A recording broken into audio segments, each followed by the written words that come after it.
on the project, the national values and principles of governance and stipulated in the Article 10 of the Constitution, in the Article 10 of the Constitution of Kenya, the issue in the respect of which this petition is raised are not pending before any court of law, are not pending before any court of law or any constitutional. Therefore, your humble petitioners pray. Therefore, your humble National Assembly through the Public Petitions Committee engages the Tana and Earth Rivers Development to review the boundaries of land, to review the boundaries of land managed by the Tana Delta Irrigation Project, to among other interventions, to ensure that the Tana River Delta Irrigation Project does not extend beyond the southern parts of Garseni, beyond the southern parts of Garseni, be extended and should instead be extended toward the border, eastward Boni Forest, toward the border, to create a security buffer zone, to create a security buffer, facilitate clear demarcation of boundaries, of Tarda land, of Tarda, from the general community land, from the general community land. To comprehensively engage residents of Tana River in all aspects of Tana River projects design and implementation, and makes any other recommendation deems fit or action addressing the plight of the petitioners. Thank you, Mr. Speaker. Of the petitioners. Thank you, Mr. Speaker. The two petitions, Committee of the Public Petitions, Committee of Public Petitions of the debate before us, the need for any comments, we leave it for any comments, we leave it. Deal with those two petitions. Deal with those two petitions. Next order. Order number 5, papers. Order number 5, papers. Majority Leader. Thank you, Honorable Speaker. I beg to lay the following papers on the table of the House today, 14th June afternoon sitting.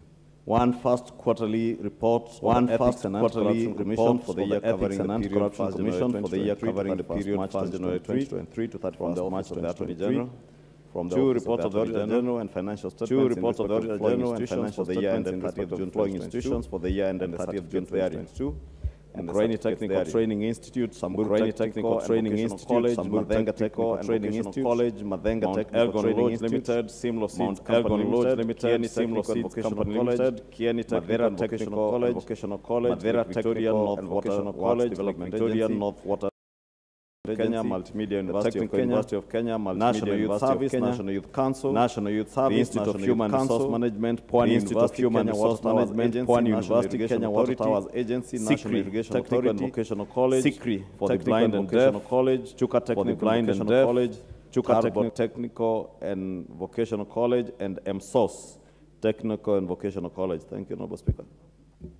Thank you, Majority Leader. Chairperson, Select Committee on Delegated Legislation.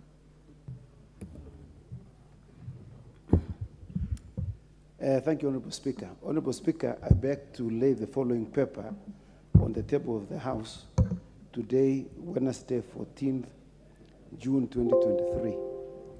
It's the report of the Select Committee on Delegated Legislation on its consideration of the Statutory Instruments Amendment Bill, National Assembly Bill number 2 of 2023. I thank you, Mr. Speaker. Thank you. Member of the Kenya Parliament Delegation, I don't know to where, Honorable John Kiari. Eh?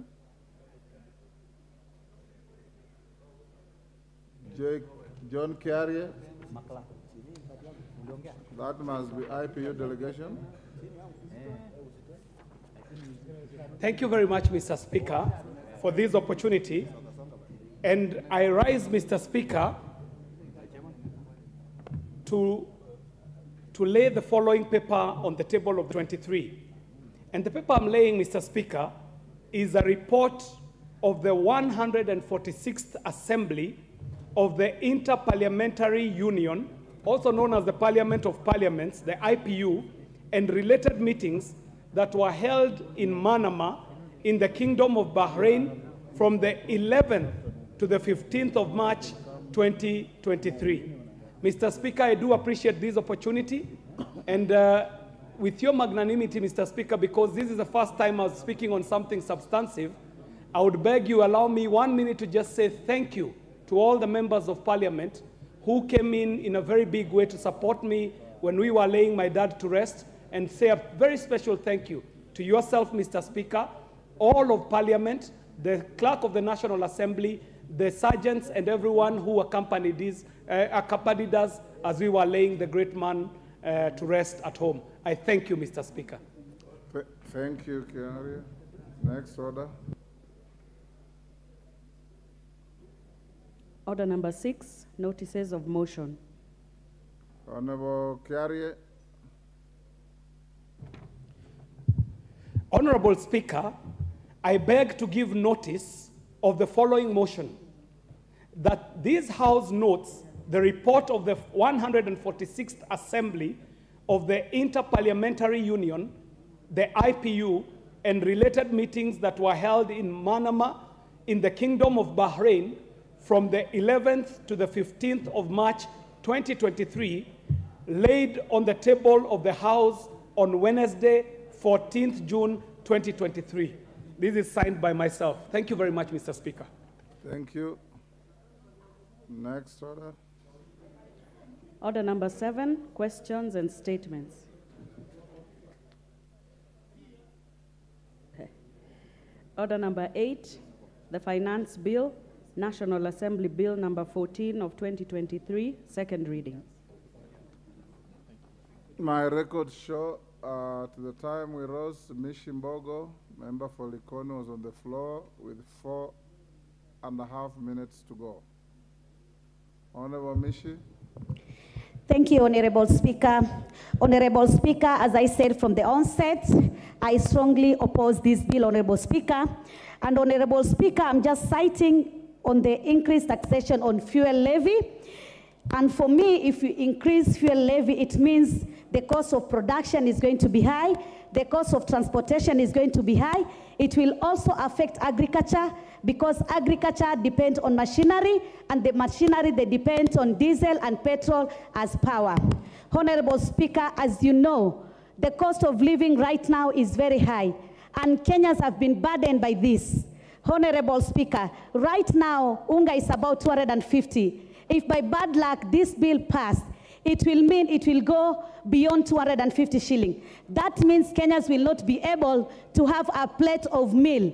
I don't know whether Kenyans are going to go back to the concept of fasting, the way the Shakahola victims have been doing, because they will not be able to put a plate to eat. Honorable Speaker, there is the issue of the turnover tax. The turnover tax before, it used to be around 1 million shilling, but now it has been reduced to 500,000. Meaning if you divide by 365 days, it means if you're making a sale of about 1,370 per day, you are going to put a tax of 3%.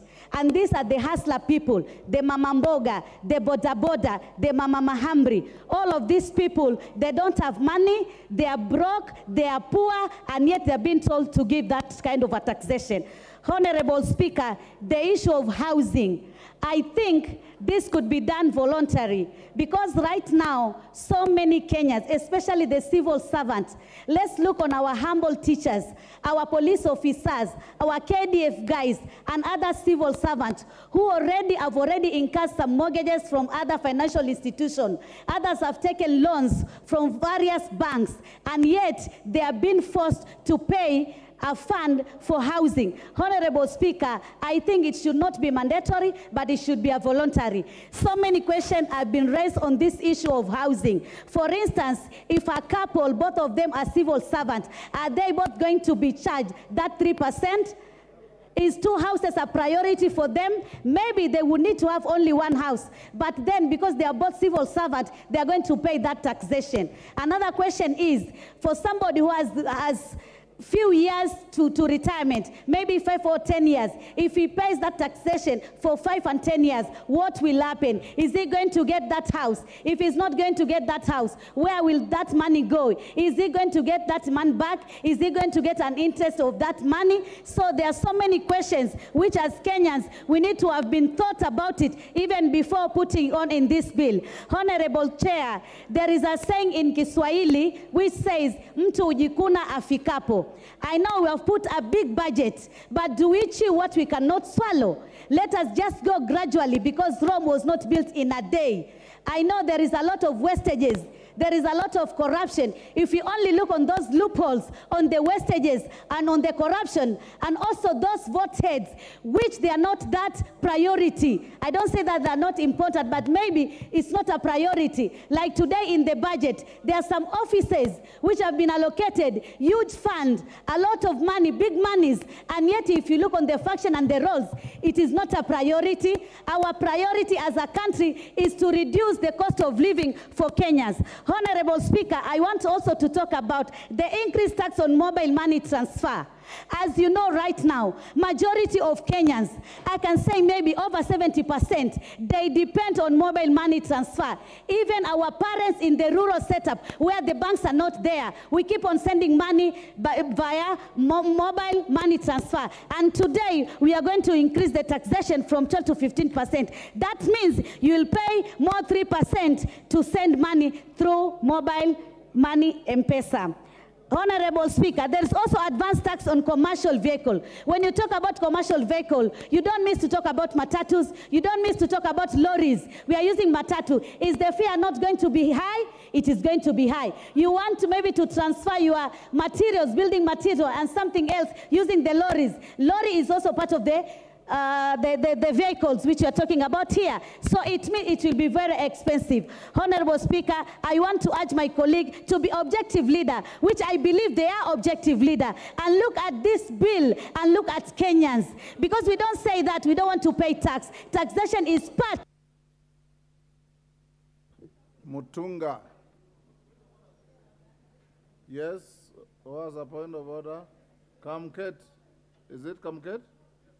What's your point of order? What's out of order? Mr. Speaker, I raise understanding order number 1. Mr. Speaker,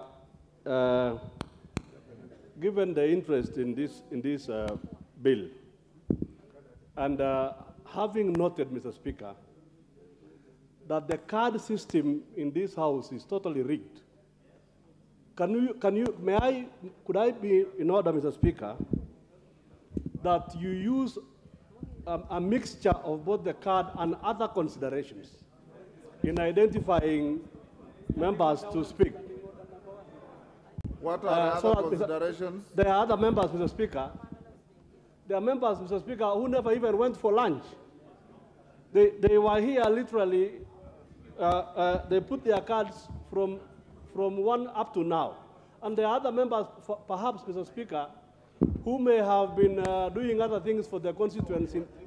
So, Mr. Speaker, I'm saying, Mr. Speaker, I'm seeking your indulgence. I understand you. Yeah, that you use a card and a mixture of a bit of members catching your eye. Thank you, Mr. Speaker. What I don't know is what your other methods are.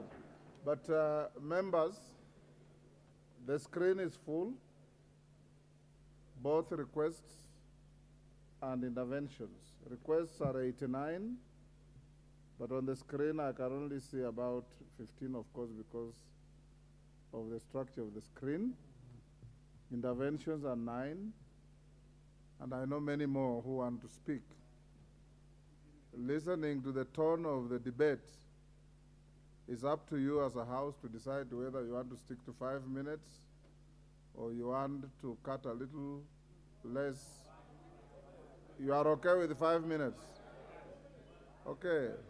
We'll go on with that, if that is the mood. What we will do is, you know, in a debate such as this, there are a lot of considerations that we follow. We'll be as fair to everybody as we can. Remember that we are sitting up to 9 p.m. So by that time, I'm sure the majority of you will have had an opportunity to speak. Even if we are saying 5 minutes, if you came to prosecute only 1 point, when you finish it, you don't have to meander around on other issues that are not clear. Prosecute your point and then give room to somebody else. Mutunga and Sergeant, the chamber is too hot. Yeah, it's hot. Can you improve the aircon? Thank you, Honourable Speaker, for the opportunity to contribute to this bill. Honourable Speaker, as we speak to this particular bill, I seek for sobriety because the issues and matters in this bill are really important to this country. Honourable Speaker, yesterday we passed a report, clause by clause, the report on supplies, and we all did not have a problem. We all were happy at the end of the day. The bill pronounces some measures to raise revenue, to increase revenue by 211 billion, so that we may attain a target, which is in this year's budget, of 2.5711 trillion. For what purpose are we raising this money? Honourable Speaker, we want to raise money to increase, or rather to boost manufacturing and job creation in this country. If we create more jobs, it means we employ more Kenyans. It means we get Kenyans out of destitution. Honourable Speaker, it is also supposed to increase access to food or food security, in other words. It's supposed to increase possibility to have universal health and job creation in this country. Also complete if we create more projects. I am sure in every backyard there is a stored project, and these are the projects we would like to complete with this money. And finally, and unique in this particular respect, Honourable Speaker, affordable housing. I want to highlight a few issues that have been brought by my colleagues. One of them, some have cited insensitivity to Kenyans. Is creating jobs being insensitive means we employ more Kenyans, is employing the 6 Kenyans out of destitution. Honourable Speaker, looking for jobs for 4 or 5 years, being insensitive to food or food security, in other words. The little that we have to increase others, being insensitive to Kenyans' possibility to have universal. I do not think so. Many have also cited that they are also complete, and they're not coming clean projects, I am sure. Which means that we're referring to more debt, and these are the projects we'd like to complete this country with this money. Or finally, our institutions and our investment housing. I do not think that is highlight a few issues that have been brought by my colleagues. Let me one of them, the issue that is more contentious in this House, the issue of 1.5% housing levy. I'm looking at Kenyans who are unemployed, and I'm looking at employed people saying that giving 1.5% is punitive to get our daughters and sons employed. To get your brothers and sisters employed, you cannot surrender 1.5. Is creating jobs being insensitive to Kenyans, bring an amendment, is employing a minimum of 1.5%, and those who can give more, to give more, because we need Kenyans employed. Once we employ these Kenyans, are we not spreading the power across the domain? Are we now supporting those who are at the bottom of the pyramid? If somebody is in a household and is educated and doesn't have a job, and there are so many others who are depending on somebody who doesn't even have a job today, are we saying that it is unreasonable to employ such a person? Housing scheme has the capacity to employ 3 people per every 3 million house, and indirectly, that is directly and indirectly 8 people. If we create this employment, don't you see the sense in having the youth employed? Honourable Speaker, I think that is the lowest we can go. Minimum 1.5%, and those who can give more, to go ahead and give more. Honourable Speaker, there was an issue of aircraft and parts. The duty on aircraft and parts, Honourable Speaker, this comes in to address the demand for air travel.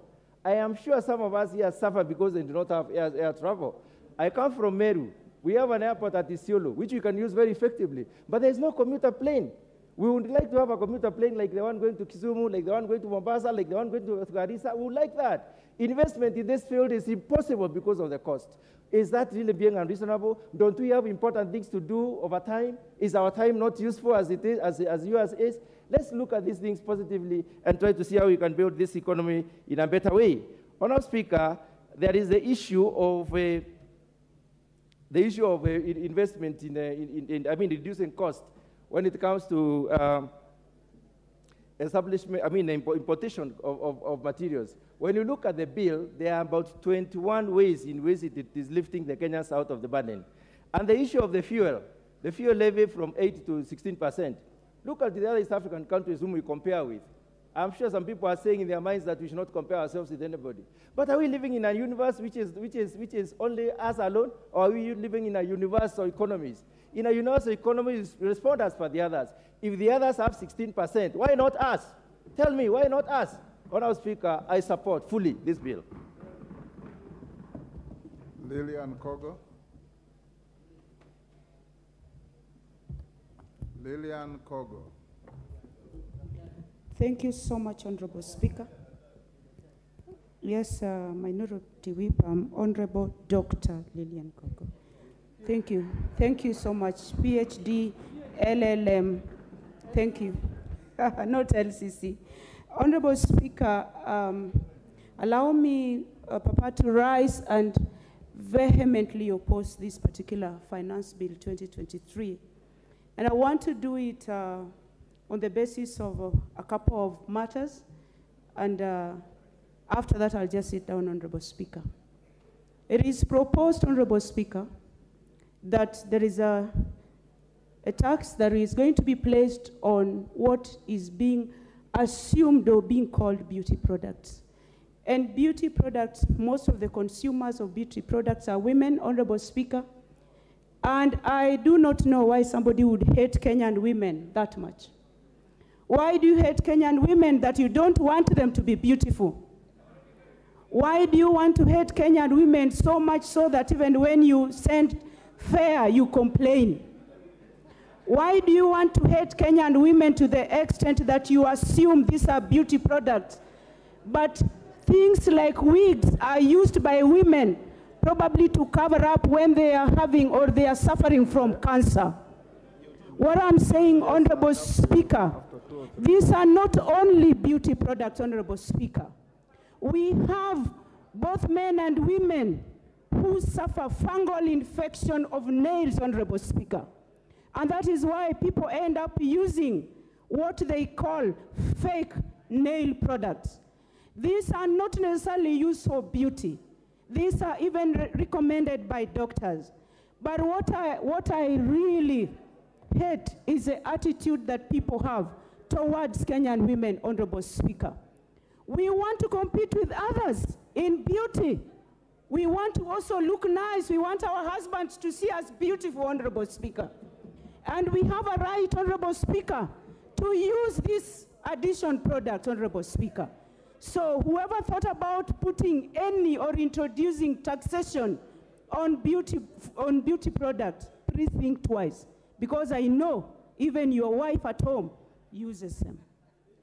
Secondly, they do. Thank you, Honorable Speaker. I want to say, Honorable Speaker, that most content creation, digital content creation, is done by young people, Honorable Speaker. And as I speak for young people of this country, Honorable Speaker, it doesn't matter whether this particular taxation has been reduced from 15 to 5%. These are people, young people, who take a lot of their time to try and put food on their table and to get employment for themselves. Why do you want to cheat the Kenyan public that you are creating employment when you are killing employment on the other side, Honorable Speaker? These are people who are young and they need tax reprieve so that they can be innovative and they can also be creative, Honorable Speaker. Of course, I don't want to belabor, Honorable Speaker, on increment of taxation on petroleum products, Honorable Speaker. Everything, all manner of fuel requirements is petroleum-based. Why should somebody insist, whereas we already have high taxation? We are spending so much already, Honorable Speaker, on electricity. The cost of electricity in this country is so high, and most electricity generation is done using petroleum products. How much are we going to end up paying for electricity, Honorable Speaker? And Honorable Speaker, as I speak, please, Kimani Ichung'wah, can you allow me to expedite what I'm doing? I am not going to listen to you. I didn't speak when you're speaking, Honorable Kimani Ichung'wah. This is what I'm saying as I speak, Honorable Speaker, that I am going to say no when the time comes. I am saying I'm rejecting this finance bill in totality, Honorable Speaker, and I'm saying on behalf of Rangwe people who have sent me, Honorable Speaker, that I oppose this particular bill. I thank you.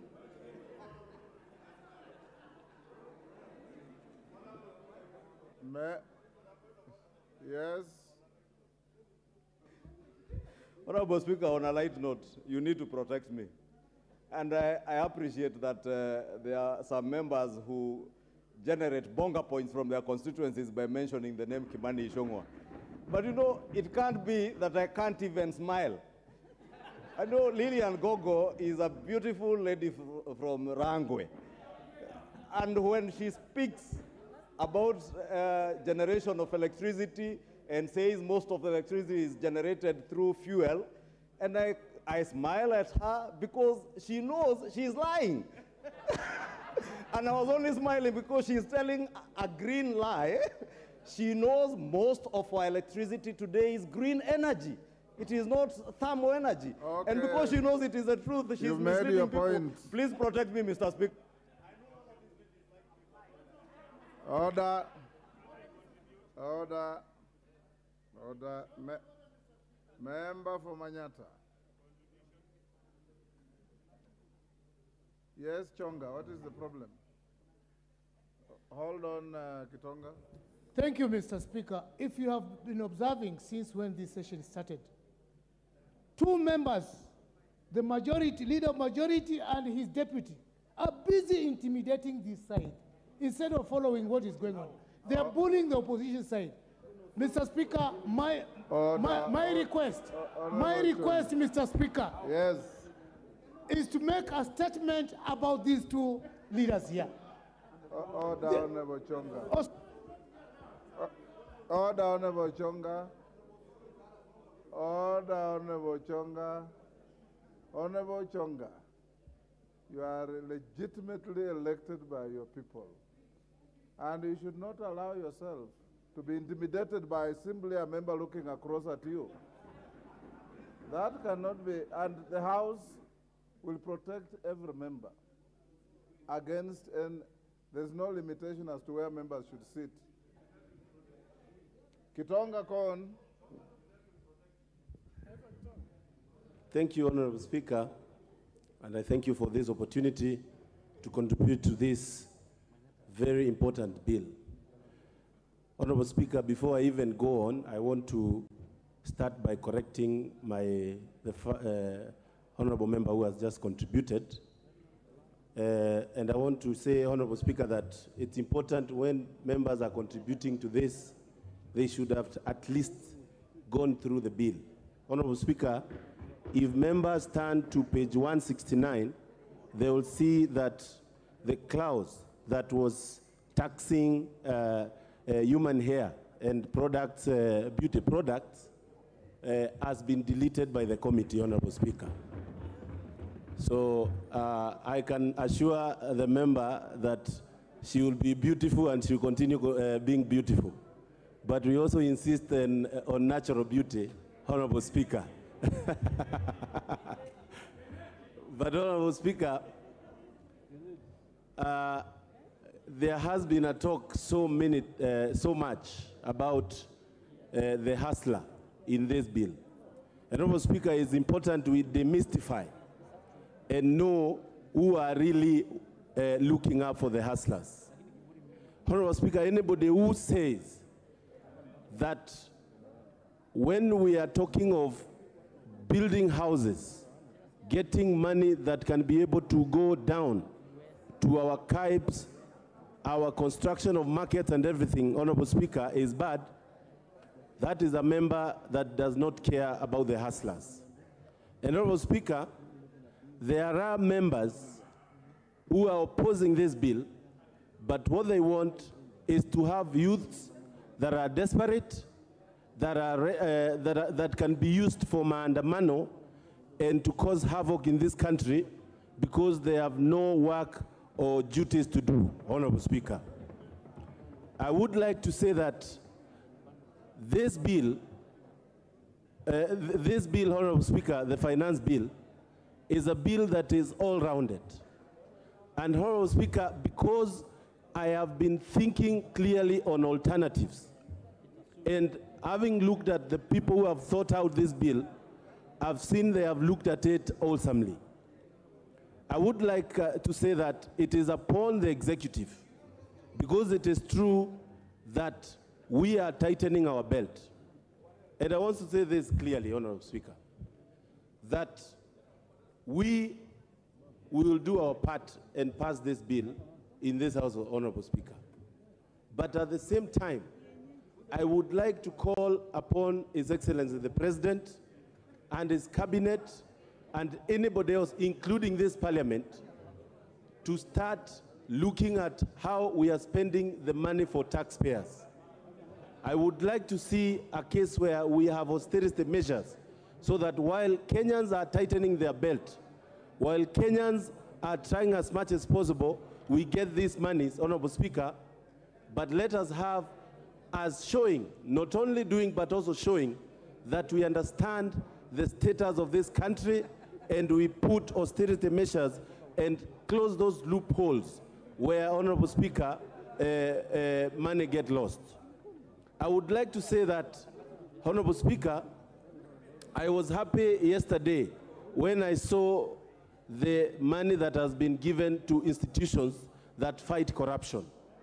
And Honorable Speaker, the only thing, and having spoken to many Kenyans, having spoken to my constituents, the challenge and their fear is how the government has been losing money through corruption. The assurance by His Excellency the President that monies collected will be used for the right reasons, without corruption. And I would like him to stamp his foot so hard that we don't have any coin getting lost through corruption, Honorable Speaker, because that will be very bad for anybody who has participated in passing this bill. Honorable Speaker, maybe, and moving forward, in another 1 year, the bill that is going to be read in this House will be for increase of salaries of teachers after we pay pending bills that have been accumulated for 5 years and 6 years, Honorable Speaker, during handshake government. Honorable Speaker, I support. Thank you. Doris Donya. I want to see if you live to your promise that you'll speak for 1 minute. Thank you, Mr. Speaker. I stand to oppose this motion, more especially from the side of betting. I don't understand why they had to lower the tax, bearing the fact that most people have committed suicide because they've lost their money. Wives, we can't sleep at night when our husbands are betting because they are waiting to win. So you can imagine the separation from love, having lowered the betting tax. On the other side, Mr. Speaker, every speaker who is supporting the motion is saying that we have a lot of public debt. What you are not telling us is what informed this public debt.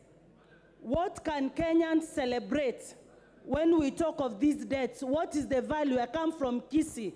There are no roads, no teachers at the junior secondary school, no doctors in hospitals, no even medicine. We can talk of the other days when we were given free nets. Nowadays, the government gives nothing, no free nets. Even university students are complaining the supply of condoms has gone down. We are here, we are not even taking care of our citizens. No food. Mr. Speaker, we are not eating. We are hungry. We are talking of houses. You want people to vote for us. Who will be voting? Let me ask you, Mr. Speaker, which man will come and tell a woman, I love you, at night when you are hungry? What will you be doing? Your food is empty. We are opposing this motion, because this bill, because it does not cater for our interests. Mr. Speaker, the loopholes. Today I saw in one of the TV stations, one police officer makes 15,000 shillings in 2 hours from bribes. How much is that in a day? We should look on ways on how to seal the loopholes, not on ways to take from Kenyans what's duly theirs. I stand firm from Kisii County. The people of Kisii County whom I represent have told me the bill is not good. When I had a conversation with Honorable Soro, he was not smiling because he knows deep down his heart this bill is not good. And if this bill is good, honorable members, why can't we do secret balloting? You will see how it will fall flat. My people from Kenya Kwanza, the other side, you will vote no. So, Mr. Speaker, if this bill is good, let's do secret balloting, and it will fall down. Yes, Osoro. What is your point of order? Honorable Speaker, I don't think it's in order for Honorable Donya to use me in her statements that when I had a conversation with her that I wasn't smiling. Honorable Speaker, she cannot use there is no smilometer to define whether I support this thing or the finance bill or not. She's been smiling all along when I was contributing, Honorable Speaker. An indication that she was supporting what I was saying is only that at the point she stood to speak, she lost control and only imagined about condoms and things that we actually do not do in Kisii, Honorable Speaker. I consider Honorable Donya as... What is your point of order? My point of order, Honorable Speaker, is that she's using my name to make a statement, which is wrong. I support the finance bill. We are not going to vote secretly. It is public, and Kisii County is supporting the finance bill, the entire Kisii County. Donya, finish up. Thank you again, and Honorable Soro. You have 30 seconds. Lastly, Mr. Speaker, if the government wants to make money, which every point is we are looking for money, we are looking for money. Even in this finance bill, you are just saying you want money. Please ask your government, which you are supporting, to make use of our idle land. They make more factories, so like Mumias is dying, Stony Sugar is dying. That is where we find employment, not building houses. In fact, you are advocating for divorce because if a teacher, you are assuming Donya is a teacher. My husband is a teacher. I contribute house taxes. How many houses will you give Donya and her family? Meaning my husband will be sleeping in another house. I'm also in the other house. What are you telling Kenyans?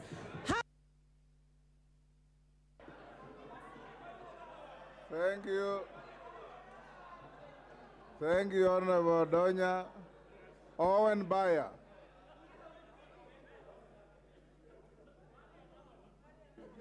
Honorable Speaker, as we come away from the entertainment by Honorable Donya, we would now like to get to serious business. Honorable Speaker, you know, when I used to teach something called systems theory. When you are looking at systems theory, you needed to look at the input and the output. Honorable Donya, what is order and buyer? Point of order. How can he say entertainment? You are making my electorate think I'm a comedian, Honorable Bayer. What are you saying? You have to withdraw, not entertainment. Carry on, Honorable Bayer. Thank you very much. Thank you very much. You need to start paying content fee for your new job. Honorable Speaker, I'm talking about systems theory. And when you're talking about the systems theory, you look at the input and the output. But at the end of the day, Honorable Speaker, the bigger picture, the whole system is very important. As we split hairs discussing the finance bill and the issues that go into it, we need to look at the big picture. The big picture is this country requires revenue. The revenue that is required is needed so that we move this country forward. What are we looking at? We are looking at 300 billion shillings. Where is this 300 billion shillings going in this finance bill? Honorable Speaker, if I come from the coast, and I come from the coast, I wouldn't oppose the finance bill because the Blue Economy and Fisheries Department, for the first time, to grow the fisheries industry in the coast is getting 1.8 billion to ensure our fishermen have nets, our industry in the fisher industry has resources. Again, the shipping and maritime affairs industry has 24.88 billion, money that is meant to grow the maritime industry at the coast. Again, in this budget, for which this finance bill is going to finance, has 2.2 billion for buying land from absentee landlords. Honorable Speaker, if you come from the coast and you oppose this finance bill, the finance bill which is going to finance all these beautiful, good things that the president wants to do for the coast region, who are you fighting for? That is the question that I ask. Who are you fighting for? We need to look at the big picture. When we collect all these resources, all this money, whether it comes from hair, from nails, from condoms, like Donya said, from wherever it comes from, the bigger picture still remains an important thing, and it is about what we get from it. And I'm very sure after this finance bill, the coast region will rise because of the money that we have. Honorable Speaker, again, the question is, where do we as a country want to go? Do we want to go over the cliff through more borrowing, or do we want to stop borrowing, start looking at inward revenue and use that revenue to ensure that we can develop this country, or we want to go over the cliff with debt? Honorable Speaker, many of these people who I shared a podium with when I was in ODM believed what Kibaki did when he was president. That Kibaki brought in the new saying, kulipa ushuru ni kujenga taifa, ni kujitegemea. Kulipa ushuru ni kujitegemea. A lot of them believe in that mantra. They believe in the Kibaki economy, which was about self-sustaining a country through taxes. Today, they will sit here and say, we cannot pay taxes. We should not pay taxes. But what I want to look at, please. Has a manifesto, Thank you, Mr. Speaker. which it has to fund, I am not going to dwell on shouting and populism. I will go to the facts. Mr. Speaker, we are dignified members of this House, and we have a moral responsibility of guiding our thoughts and our future. And this money will not come from donors. It will come from the taxes that we pay. Honorable Speaker, as I conclude, Honorable Speaker, the coast region where I come from is known for cement manufacturing. This cement industry has been for a long time stifled because of imported cement. A lot of the Chinese have built these roads through imported cement, and yet this country has a capacity to produce cement, employ many people, and use the local people and local resources to create wealth for this country.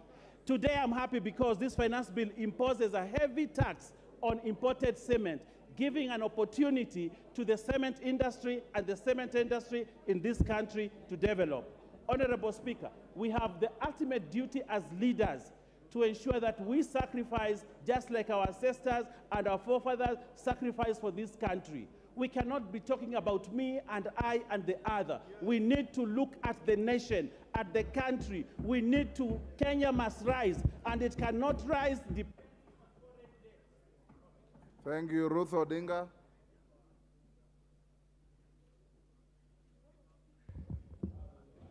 Thank you very much, Mr. Speaker. I'd like to oppose the financial bill. Mine would be to start by saying that there's no Kenyan who does not want to pay tax. And we are not here to say we are opposing this financial bill because we don't want to pay tax. I think every Kenyan is paying tax and has been paying tax. Probably they are only complaining that the tax that they've been paying, they do not know what it does that benefits them as such. Order. And that now that they're not even satisfied with the one they've been paying, they're now being made to pay more than what they've already been paying.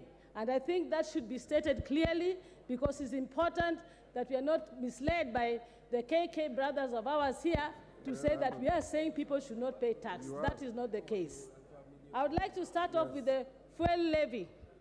For me, I thought that one of the reasons that the fuel levy was actually reduced from the 16% to the 8% was during the COVID times, when the country was going through a very terrible time, and there was a revamp in there was a slump in our economy.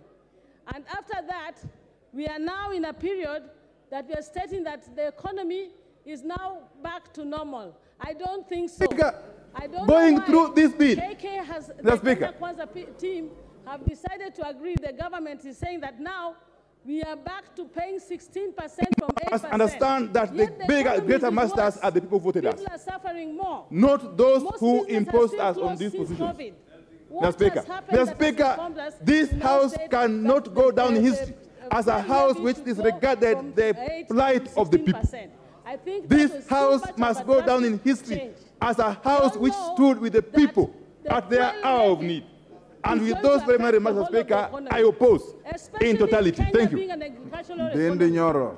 With the fuel taxes going higher, it means therefore we are going to be paying more for Order. machinery in the farms. We are going to be paying more for transportation of our goods. Honorable and this is Mbadi, really going to affect you are our the seniors economy. of this House. On top of that, You can do we are better. saying that the VAT Honorable should be put Kajwang. on export goods. If we do that, we are killing Honorable the same Kajwang, take export your that we're seats. expecting Kenya to be a net exporter. Take of your our seats, goods. I'll hear How you. we then start putting, I want to VAT see on Rosa the Boyo export. and Mele Number two, leave I'd the like chamber. to talk about the reason why Kenyans, why the women of Kenya started Mama Mboga.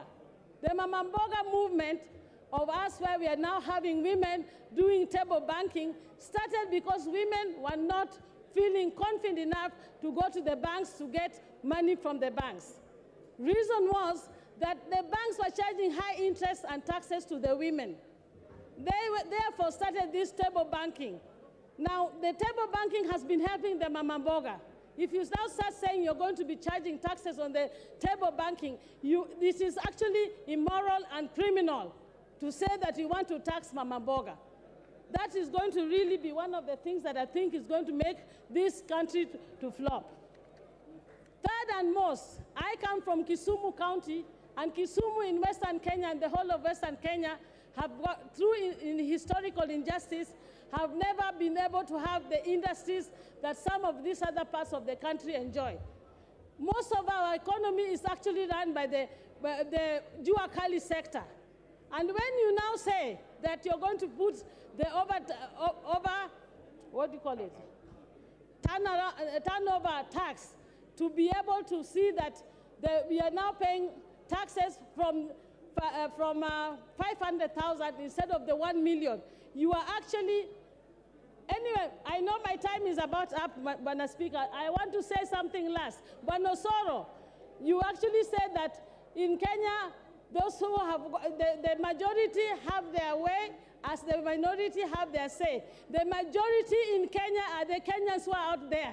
The Kenyans in Kisii and everywhere else. They are the majority. And if this financial bill does pass, mtaona Kenya is going to go on fire. There will be fire in Kenya. And the fire will be coming from the majority, who are the people who are outside in Kenya, who are putting these taxes on. Thank you, Mr. Speaker. Order, honorable members. Members, let's acknowledge in the presence of the galleries, public and speakers, Moi Girls, Nairobi, Kibra, Tekimbere Primary School, Mbere, Embu, Elgon College, Nyaribari Chache, Kisii, Kimasiani Boys Secondary School, Kipkelion East, Kericho, Gedesmane Academy, Suba North, Homa Bay, Beth Mugo High School, Dagoret South, Nairobi, Kinderville School, Mavoko, Machakos, and Kavingoni Secondary School, Makueni. On your behalf and on my own behalf, I welcome those students and their teachers to Parliament. Didaraso. Thank you very much, Honorable Speaker, for this opportunity. Honorable Speaker, on the onset, I rise to support this bill, and for the following reasons. Honorable Speaker, this side of the House has a government to run. Government is about running schools, building roads, hospitals, and all those services that is for the well-being of the Kenyan citizen. Honorable Speaker, when the other side says we don't want to pay taxes, I want to say as follows.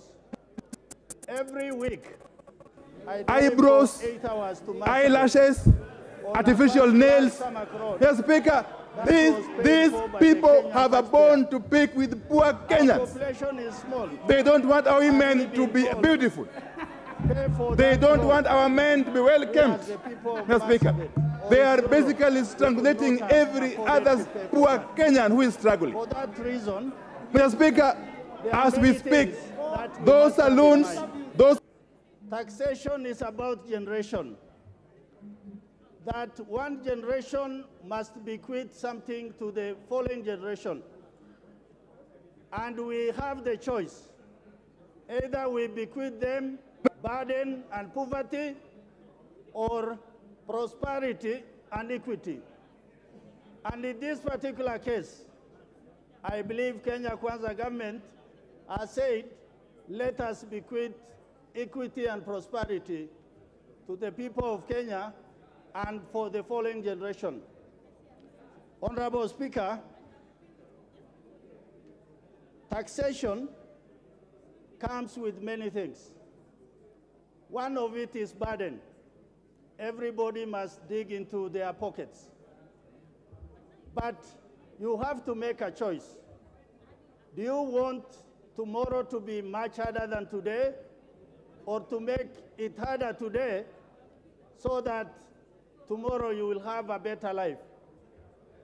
Among those things which we as legislators must go through, just visit Kenyatta National Hospital, where the very poor or deprived of our people visit that hospital, where they hardly get medicine, they hardly get good services of doctors, and our people are hardly able to pay their bills.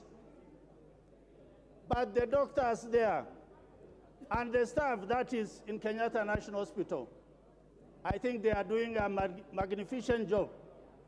But the question is, if we cannot pay for that facility, then what will happen to the majority of Kenyans who, like you and me, do not have that insurance cover to enjoy the best of facilities in this country? Honorable Speaker, the elephant in the room, why there is a lot of haranguing and complaints from the other side, is because the Kenya Kwanza government is saying, let us grow the tax bracket. Let us grow the economy. Because we have been selectively taxing the few who earn salaries and the few big companies. Today we are saying, let everybody who is within reach of taxation pay their tax. And I think that is the discomfort that we are experiencing. Honorable Speaker, this particular committee have done a good job. What they have done is they have tried to balance between tax exemption areas and taxation areas. Finally, it is on the housing levy. Honorable Osoro said, in Kisii there is not enough land. In Marsabit, we have enough land. Sometimes we think what to do with that land. For that reason, if there's a constituency where the government is ready to build the 290 houses, I think they can come to Marsabit, and that land is available. Finally, the issue of housing levy, it is a saving, not a taxation. Kenya is considered to be one of the countries where people... Your time is up. Makali Mulu. Yeah, thank you very much, Honorable Speaker. Honorable Speaker, I want to start by swearing that I will say nothing but the truth only. Honorable Speaker, since this country became independent in 1963, projects have been funded, development projects have been funded, and the funding has either been through local revenue or debt. You are there. So this idea of people saying that development will not be able to be carried out because the bill will fail is a fallacy, Honorable Speaker. The second point, Honorable Speaker, is that we all say that Honorable Kibaki was able to multiply local collection by 5 times. There are 2 things which Kibaki did for him to be able to collect that kind of amount, Honorable Speaker. The first one was to ensure that Kenyans get value for money, so that the taxes they pay, they are able to get the kind of development they expected. And the second one was to build public trust, Honorable Speaker. Honorable Speaker, if you look at what is happening, Honorable Speaker, if you look at what is happening, Honorable Speaker. Order, Honorable Makali, there's a point of order from... Honorable Speaker, I did not intend to stop my brother from contributing, but I think there is a problem that has just occurred with our machines, Honorable Speaker. Yes. Since I came in, I have been number 5, and now it has gone completely off. And my immediate neighbor on my left is also experiencing a similar challenge, Honorable Speaker. So how, all of us, so how do we then track? Because some of us forfeited their lunch in order to be here so that we contribute substantively to this debate, Honorable Speaker. So kindly advise, Honorable Speaker, on the same. Go on, Makali Molu. Yeah, thank you, Honorable Speaker. So, Honorable Speaker, what I was saying is, improvise. I just want to comment on a number of proposals. Honorable Speaker, the proposal to increase VAT from 8 to 16%, yes, fuel levy, Honorable Speaker, will have 2 implications. The first one is going to be able to increase the cost of transportation, and the second one is the cost of production, Honorable Speaker. This is going to be made worse, Honorable Speaker, by the fact that in the same bill, there is a proposal, Honorable Speaker, to increase what they are calling, Honorable Speaker, vehicle advance, increase advance payment on passenger vehicles and commercial vehicles, Honorable Speaker. So the cost of transport is going to be increased. And as a result of that, Honorable Speaker, even agricultural production is going to be more costly, Honorable Speaker. So we are likely not to get the kind of benefits we expect from that increase. The second matter, Honorable Speaker, is the issue of the housing levy. Honorable Speaker, it's been proposed that we charge 3%. I listened to the committee chair indicating that he will be reducing that to 1.5%. But 2 things, Honorable Speaker, have happened, which are going to make the things worse, Honorable Speaker. The first one, the capping has been removed, Honorable Speaker, of 5,000. So you only pay now 1.5% of your basic pay, Honorable Speaker. The second one, Honorable Speaker, is that the issue of the money being collected, the issue of it being a saving, where you can claim it back, Honorable Speaker, has also disappeared. So now what is going to happen, Honorable Speaker, is you give out the money, you will not be claiming anything, which makes things worse, Honorable Speaker. Honorable Speaker, I've not even spoken for a minute, I can see.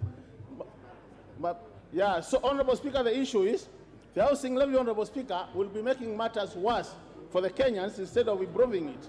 The third issue, Honorable Speaker, is the issue of moving a lot of the goods from 0 rating to tax exemption, Honorable Speaker. The fact that you are moving from 0 rating to tax exemption, Honorable Speaker, is going to increase the cost of the same goods because the component of VAT for the inputs will not be factored in, Honorable Speaker. So, by the fact that this bill is proposing to move a lot of the goods from 0 rating to tax exemption, Honorable Speaker, is going to make things worse for Kenyans. The other thing, Honorable Speaker, is the excise tax. Yes. There has been...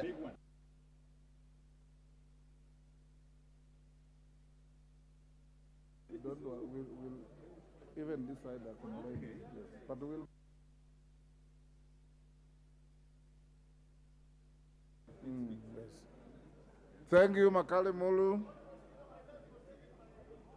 Give Makali Mulu 1 minute. Yes.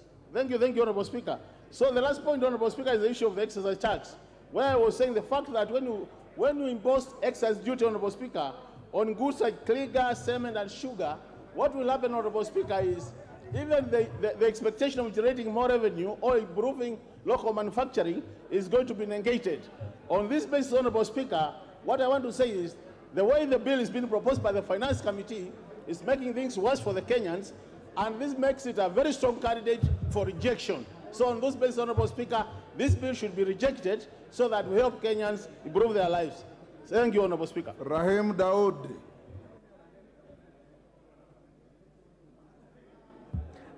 Thank you, Mr. Speaker. Mr. Speaker, I would want to support the finance bill. And Mr. Speaker, I have seen the minority whip here today. Honorable Junet Mohammed is here. And Mr. Speaker, I think he should be doing his work, because this report of the finance bill has been signed by both sides of the aisle, the Azimio together with the Kenya Kwanza. So, Mr. Speaker, I fail to understand when they are opposing this bill, when his members have already signed this bill. No offense meant, minority whip. Mr. Speaker, the reason I am supporting this bill, Mr. Speaker, the committee has done an excellent job. The committee of Honorable Kuria has done a good job, Mr. Speaker. Clause number 36 of Section 32 of the Tax Tribunal's Appeals Tribunal, where the Treasury had proposed that any person who is aggrieved by the position of the Commissioner of Income Tax or Commissioner General cannot appeal until he deposits 20% at the tax KRA. So, Mr. Speaker, that has already been overturned by the committee, and that's a very good proposal. Mr. Speaker, the committee again has overruled the Treasury on the tax exempt, what Mheshimiwa Makali Mulu has talked about. Mheshimiwa Speaker, the clause number 3330, where Treasury had proposed to do VAT exempt for fertilizers and other pesticides together with the tea, the committee in its wisdom has rejected, has said that it should be zero rated, so that all the companies which are producing fertilizer together with the pesticides will be able to now claim the VAT.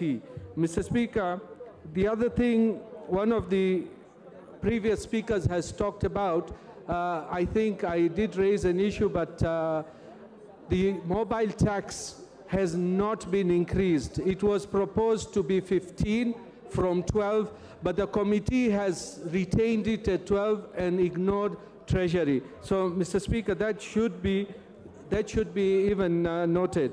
Mr. Speaker, the digital content, a few speakers previously have said that the digital content was at 15%. Yes, Treasury had proposed 15, but the committee has reduced it to 5%. So, Mr. Speaker, there are many other things which are good in this bill, where the rental income was at 10%, but it has been reduced to 7.5%. So, Mr. Speaker, let us look at the good points in this bill, and I believe once the bill comes into play, we will have the housing levy. I need houses. If the members who say they do not need houses, I need houses in my constituency, and Meru County is ready to take all those houses which will be provided. Because once those are there, I mean, we are not looking at houses for ourselves. We are looking for houses for our people who will be getting those houses.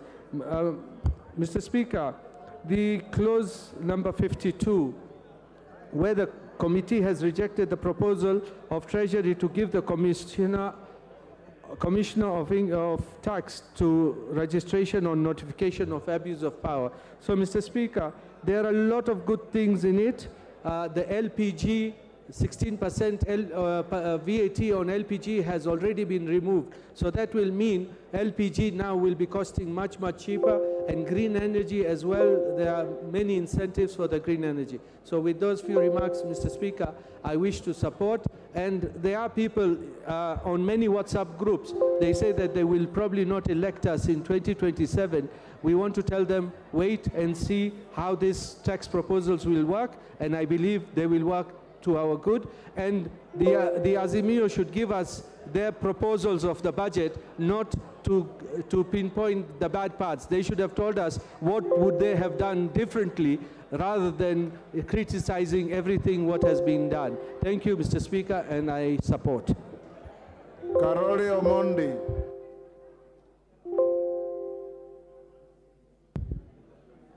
Thank you very much, Right Honorable Speaker, for the opportunity to speak both on the report as well as the finance bill. Mr. Speaker, from my experience, there are three things that normally can tell you the trajectory a country is taking, one of which is the level of savings. The other is the number of patents you can find in that country, and the third one is the money that is allocated to education. And I'm very conscious of the fact that the estimates have been published, and with that in mind, I'm now ready to make my comments on the finance bill.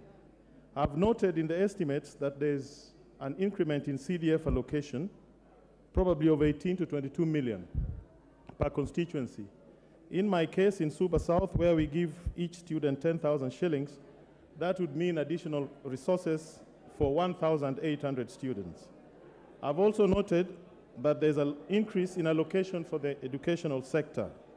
I've also noted that there's a reduction on rental income from 10% to tax on rental income from 10% to 7.5%. But most importantly, I've also noted that there's a reduction of budget deficit by about 400 billion, meaning there's generally a reduction on the debt appetite. Mr. Speaker, on the issue of housing levy, let me put it on record that this is one of those areas where the public collective is more important than the individual collective. There are many, many areas where generally the public have to pull together to realize what is called the public good, such as in insurance, medical insurance, and housing schemes. The housing scheme is a very good idea that I would like to support, and I'd like to put it on record that it has been part of our agenda as ODM for a very long time, from 2007. I would like to make it clear that there may be arguments, there may be disagreements on this issue, but for the general public good, the housing levy is a good idea. What I would suggest, there should be a guaranteed minimum return on those who invest in this scheme, which should be benchmarked by the treasury bill, rate for treasury bills, so as to protect the investments against inflation. I would also like to suggest that we should have very robust ring fencing against corruption associated with this project. And finally, I would also like to suggest that we remove the tax on the income received from investments made by the public on housing levy. Mr. Speaker, on the charge on tax on non-residents, I would like to recommend very heavily, because I was not in the committee, that we avoid situations of double taxation or double jeopardy for non-resident Kenyans. And we should respect international obligations that we have under double taxation treaties. An issue that I was going to object to very strongly, but which has been addressed, was the 20% deposit on tax assessment when you appeal against KRA decisions. Mr. Speaker, as a lawyer, you would know those provisions that were proposed were tantamount to overturning the well-known principle of onus of proof on its head. But that has now been overtaken by events, and I'm very happy that that particular issue has been addressed. Mr. Speaker, on the issue of VAT on fuel, I understand very clearly that this is a conditionality from the IMF. But it also demonstrates how we do our politics in Kenya. It is very interesting that those who last year voted for the introduction of the VAT 8% are this year completely opposed to it. And those who opposed it last year are this year completely supporting it. But let me add my voice and say our economy is still very fragile. We can hardly see the early green shoots of a recovery. I would have wished to see very strongly that the 8% is not introduced on fuel levy because of the adverse impact it will have on everybody. On 35% tax, I agree with that. Those who earn more should pay more. Finally, Mr. Speaker, let me put it on record that I think the House should be respected by the various political parties, and members should not be intimidated or arm-twisted on how they should conduct their business in this House. And they should be free to vote the way they wish with their conscience for the public interest. Thank you very much, Mr. Speaker. Order, honorable members. Order. Order, honorable members. Take your seats. Sorry, take your seats. Honorable members, I appreciate the tremendous interest in this debate. On our screen, which has been malfunctioning at times, we have 115 requests. At 5 minutes, it means by 9 when we rise, just about 57 of you will have, no, 67 of you will have spoken. I want to suggest to you, members, and I remember my good English teacher, Roger Hargreaves, said, if you can't make your point in the first minute, you are unlikely to make it in 20 minutes. If you agree, we can reduce a little further to 3 minutes per member, save for the time reserved for the majority leader. If we reduce to 3 minutes per member, then we'll push to ensure that as many of you air your views and go on record on this issue. If you are in agreement, I want to proceed that way. Are we in agreement? Yes. As many as of that opinion say aye. Aye. Will those of the contrary opinion say nay? The ayes have it.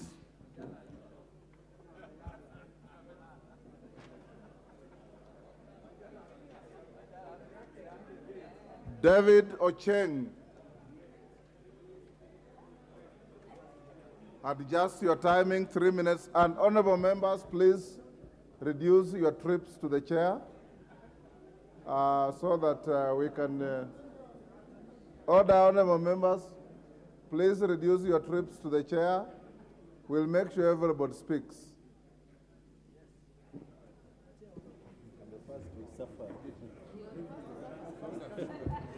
I'm the first to suffer the consequences of 3 minutes. Mr. Speaker, I stand here to support the finance bill, Mr. Speaker, and to state that, Mr. Speaker, the very role of government is to ensure that the country is run in a manner that responds to the needs of the people, Mr. Speaker. Mr. Speaker, the needs of our people are diverse, are many, and can never be met within a year, 2 years, or even in a lifetime, Mr. Speaker. But it's always important for any government to ensure that it's able to satisfy at least the bare minimum of the needs of the citizens, Mr. Speaker. Mr. Speaker, after the budget that we passed last week, it is upon us as a country to ensure that we have resources, to ensure that we are able to implement our agenda. Mr. Speaker, this bill has gone through, in my opinion, the most thorough public participation that any bill has ever gone through. It's like we are changing the Constitution, Mr. Speaker, but we are not. We're just debating a bill that is going to help, Mr. Speaker, create jobs. Mr. Speaker, this bill has made proposals to put taxes that will ensure that you don't import so much fish, you don't import furniture, we don't import cement, we don't import paints. Mr. Speaker, the bill as currently done promotes job creation. And that's what we need in this country. We need more jobs, not fewer jobs, Mr. Speaker. And by ensuring that we are protecting the local industry, Mr. Speaker, we hope that more jobs will be created. Mr. Speaker, I'm happy with the committee on its recommendations on the tax on sugar. I was so worried, Mr. Speaker, that this was going to make our industries uncompetitive in EAC. Mr. Speaker, I thank the committee for accepting to remove the proposed import on sugar, because we're going to have our products going out into the East African region at a lower rate, Mr. Speaker. Mr. Speaker, the housing levy, Mr. Speaker, is the elephant in the room. Mr. Speaker, it is stupid. In fact, I don't know what I can describe, to beat a man for doing what you yourself proposed. The other side proposed this housing levy, Mr. Speaker. Now it's being implemented. And so the issue with the other side is not that they don't like housing. The issue they have is that someone else is implementing it. If they were the ones implementing it today, they would be asking us to support, Mr. Speaker. So I want to just request all of us to give this housing levy a chance, Mr. Speaker, and warn, Mr. Speaker, that after we approve this housing levy, Mr. Speaker, this parliament should ensure that anybody who misappropriates money for housing should go to jail, Mr. Speaker, forthwith. Mr. Speaker, will ensure that we are accountable, that the government is accountable on the money Kenyans are going to give on the housing levy, Mr. Speaker. Mr. Speaker, I want to end by saying that patriotism, Mr. Speaker, means supporting your country all the time, and the president when he deserves it. This president just took office 8 months ago. He deserves our own attention and support for him to make this country a better place, Mr. Speaker. I support and hope that all of us are able to, so that we can move this country forward. Thank you. Rachel Nyamai.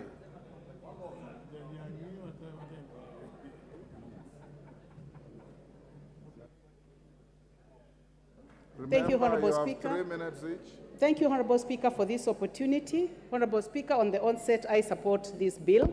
Mr. Speaker, I am supporting this bill because my constituency is a beneficiary of a project of 147 kilometers of tarmac, and I have made requests for more roads.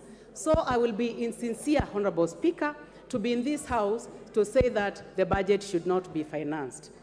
Honorable Speaker, on the matter of housing, Mr. Speaker, this is not a new project. It is a project that has existed in the previous regime, and it is here with us now, and I would like to encourage all our colleagues to support this bill. I support this housing levy because it is going to keep our young people busy through provision of labor, through provision of construction materials, among others. Honorable Speaker, I would like also to say that we cannot continue producing what we can. We cannot continue importing what we can produce in this country, Honorable Speaker. We are importing toothpicks, Honorable Speaker. We cannot continue doing so. We need to give a chance to our country so that we can have steel wool produced from our iron ore. We produce labor here. We produce all these other products here so that they can be manufactured here, packaged here to benefit our youths, to keep our youths busy so that they get off alcohol and all the other forms of ills that keep them away because they are busy. Honorable Speaker, I would like to go to the matter of digital marketing and say that every government must take digital marketing very seriously and must harness it. And the finance bill has already taken care of that. Honorable Speaker, matters to do with Bitcoin, cryptocurrency, pay-per-click, social media marketing, email marketing must be exposed to tax. Honorable Speaker, I would like to go to the matter of production of the content that is being done by our young people, that because our cities are clean, because our lawns are beautiful, our young people are able to produce very good videos that are on sale. Honorable Speaker, I do not see any problem that we give a small fee of 3% has been suggested. So, Honorable Speaker, as I sit, I would like to say that I'm supporting for electricity, for everything that we are asking from government, because we must finance development. Thank you, Honorable Speaker. Kahangara. Joseph Kahangara, member for Larry. He's there. How can he be looking this way and not? Joseph, carry on, 3 minutes. All right. Thank you very much, Mr. Speaker, for giving me an opportunity also to add my voice to this Finance Bill 2023-2024. And from the onset, Mr. Speaker, let me say that I am supporting this particular bill. And I will start by saying that this being the first budget by the Kenya Kwanza government, we are aware that those people who are opposing the government were already asking what the government has done, because 8 months down the line, there doesn't seem to be much that is happening. But, Mr. Speaker, we are all aware that as the government came into power, because we had the issues of debt and trading gains, which we've not been able to take care of. And that's one of the reasons why, as a member of Kenya Kwanza, tushangilie Kenya, taifa letu tukufu, Kenya tunayoipenda. Tushangilie Kenya, taifa letu tukufu,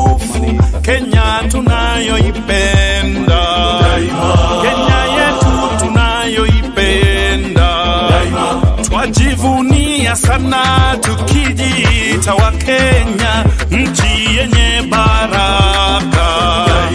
Twajivunia sana tukijiita wa Kenya, nchi. This project which we are promising our people. Many of us here, members of parliament, we keep running to government ministries, asking for projects within our areas, because we are elected by the people as their representatives. They expect that we are able to lobby within the government to be able to deliver on projects and many other needs within the constituencies.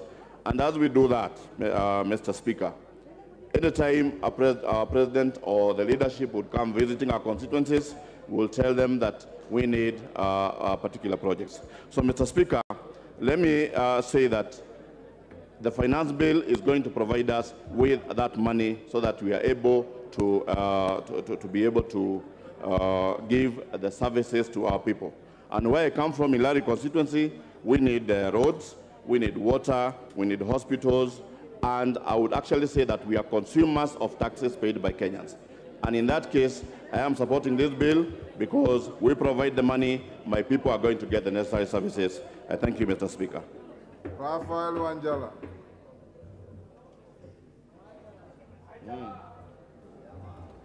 Thank you, Mr. Speaker. Mr. Speaker, I stand on a point of order. I am giving you an opportunity to contribute to the finance bill. Mr. Speaker, I stand on a point of order, a quick one. Mr. Speaker, I was even, you know, Mr. Speaker, it's us who appropriates money for this government. And Mr. Speaker, we were promised that our CDF money will be in Nikiti by Thursday. Yes, they brought 5 billion as they promised. But the second 5 billion that was supposed to be deposited by tomorrow, by yesterday, Tuesday, latest 5, up to now, it has not been deposited. Are we in order to keep on appropriating money for the other departments of government, yet we who appropriate, we don't get any money? Is that your contribution to the finance bill?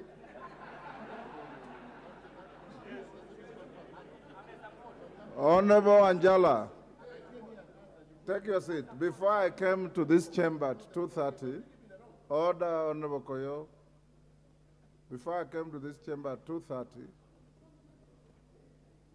I confirmed that the second tranche of 5 billion CDF disbursement was done yesterday, and it has hit the account of the CDF management.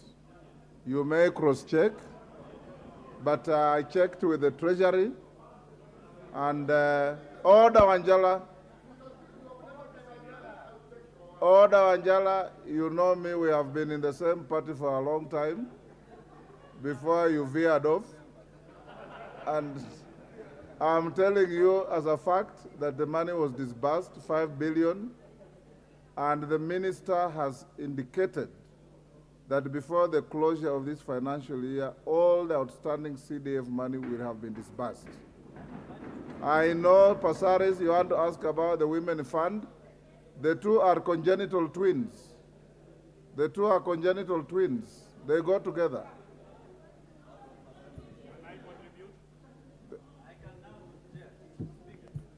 Who had finished speaking? The member for Larry. Now I'll give to member for Nyando, Jared Okello. I'll come to you, Jack. Just be patient.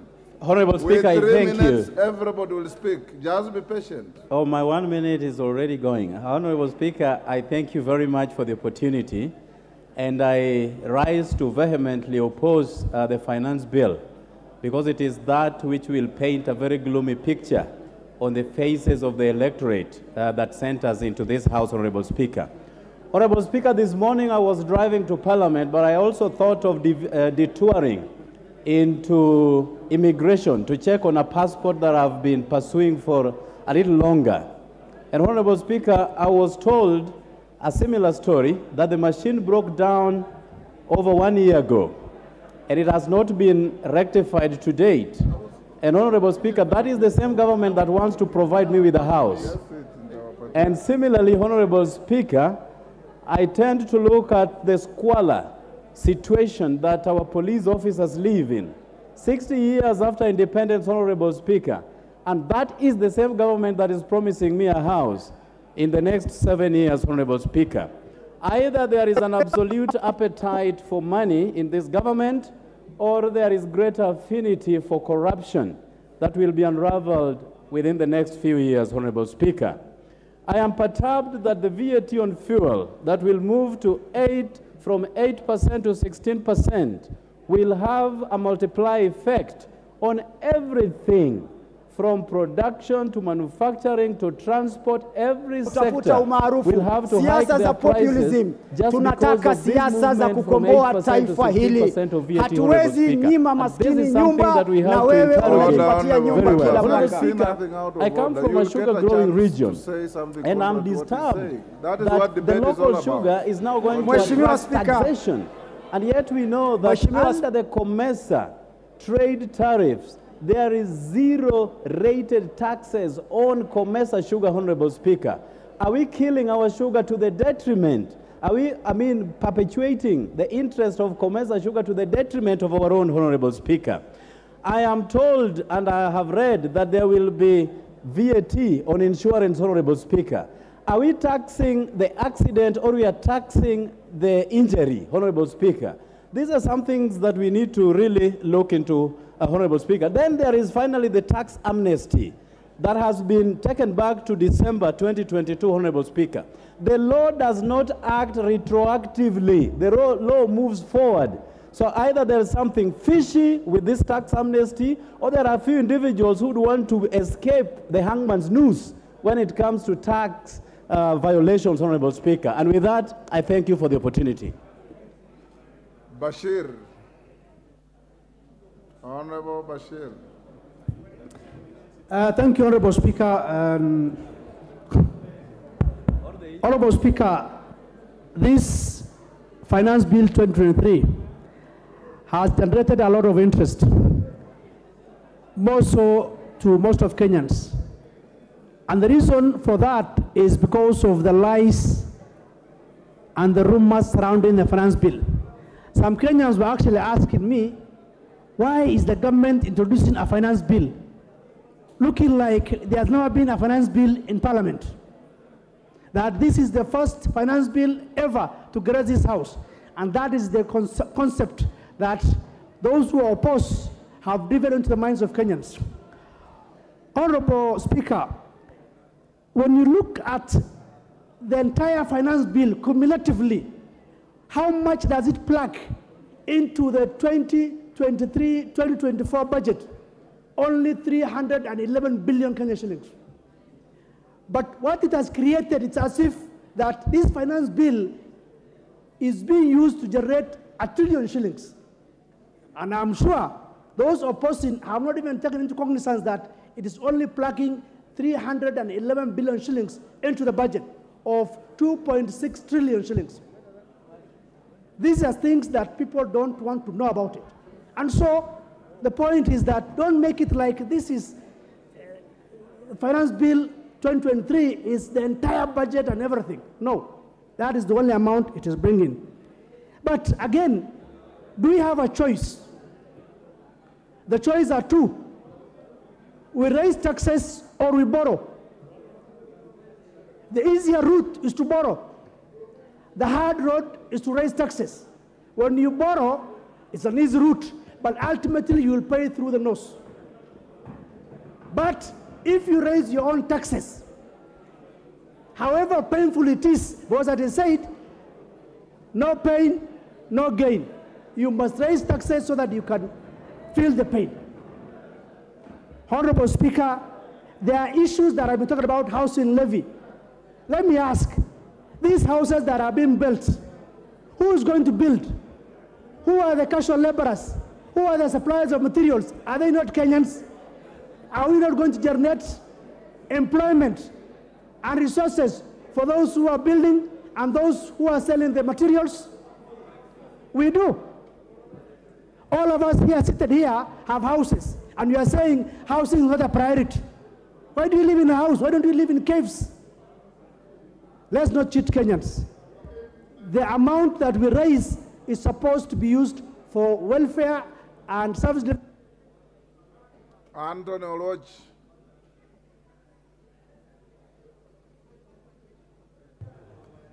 Thank you, Honorable Speaker. I'd like to begin first by saying that this finance bill is for total rejection. Honorable Speaker, my preliminary point is to invite this House, and particularly, Honorable Speaker, that you issue directions and a ruling on the bill in light of the supporting reports, and we were invited to study both. I have audited 1/3 of the proposals for amendments, and my view is it goes contra our standing orders and the traditions of this House that you cannot amend more than a certain percentage or fraction of a bill without mutilating it or without it turning out to be another bill. The number of clauses that have been amended that I have personally gone through, out of the 84 clauses that I have gone through of one particular stakeholder out of the more than 180, 50% of those the committee has either amended, deleted, or agreed, which means more than 50% of this bill, after the report will have been tabled, will not be the same bill. Honorable Speaker, having dispensed without preliminary issue, I'd like to state as follows, that I have gone through 5 finance bills. This would be the 6th. Honorable Speaker, on this particular one, and on very many clauses touching on ordinary Kenyans, this government has gerrymandered, prevaricated, wobbled, and in the end said nothing and presented nothing to the people of Kenya. Honorable Speaker, this bill is for rejection. It is for rejection because this bill is not only punitive, it is selective and creates classes among the people of Kenya, inequality, and it is contrary to provisions of the Constitution, in particular Article 40, that establishes proprietary ownership over salaries and earnings of individuals. It is contrary to the provisions and the tax principles under Article 201 that says that tax must be simple, it must be equitable, it must be accountable. When you put in place a housing levy in which you yourself do not know whether it is a levy or a tax, if it's a tax, then you cannot say that people will come and seek for refund. If it is a saving, then it is voluntary. Honorable Speaker, there are many, many other reasons why the bills will be rejected. I stand here to support many and most of our colleagues who have said that. Honorable Kaitani.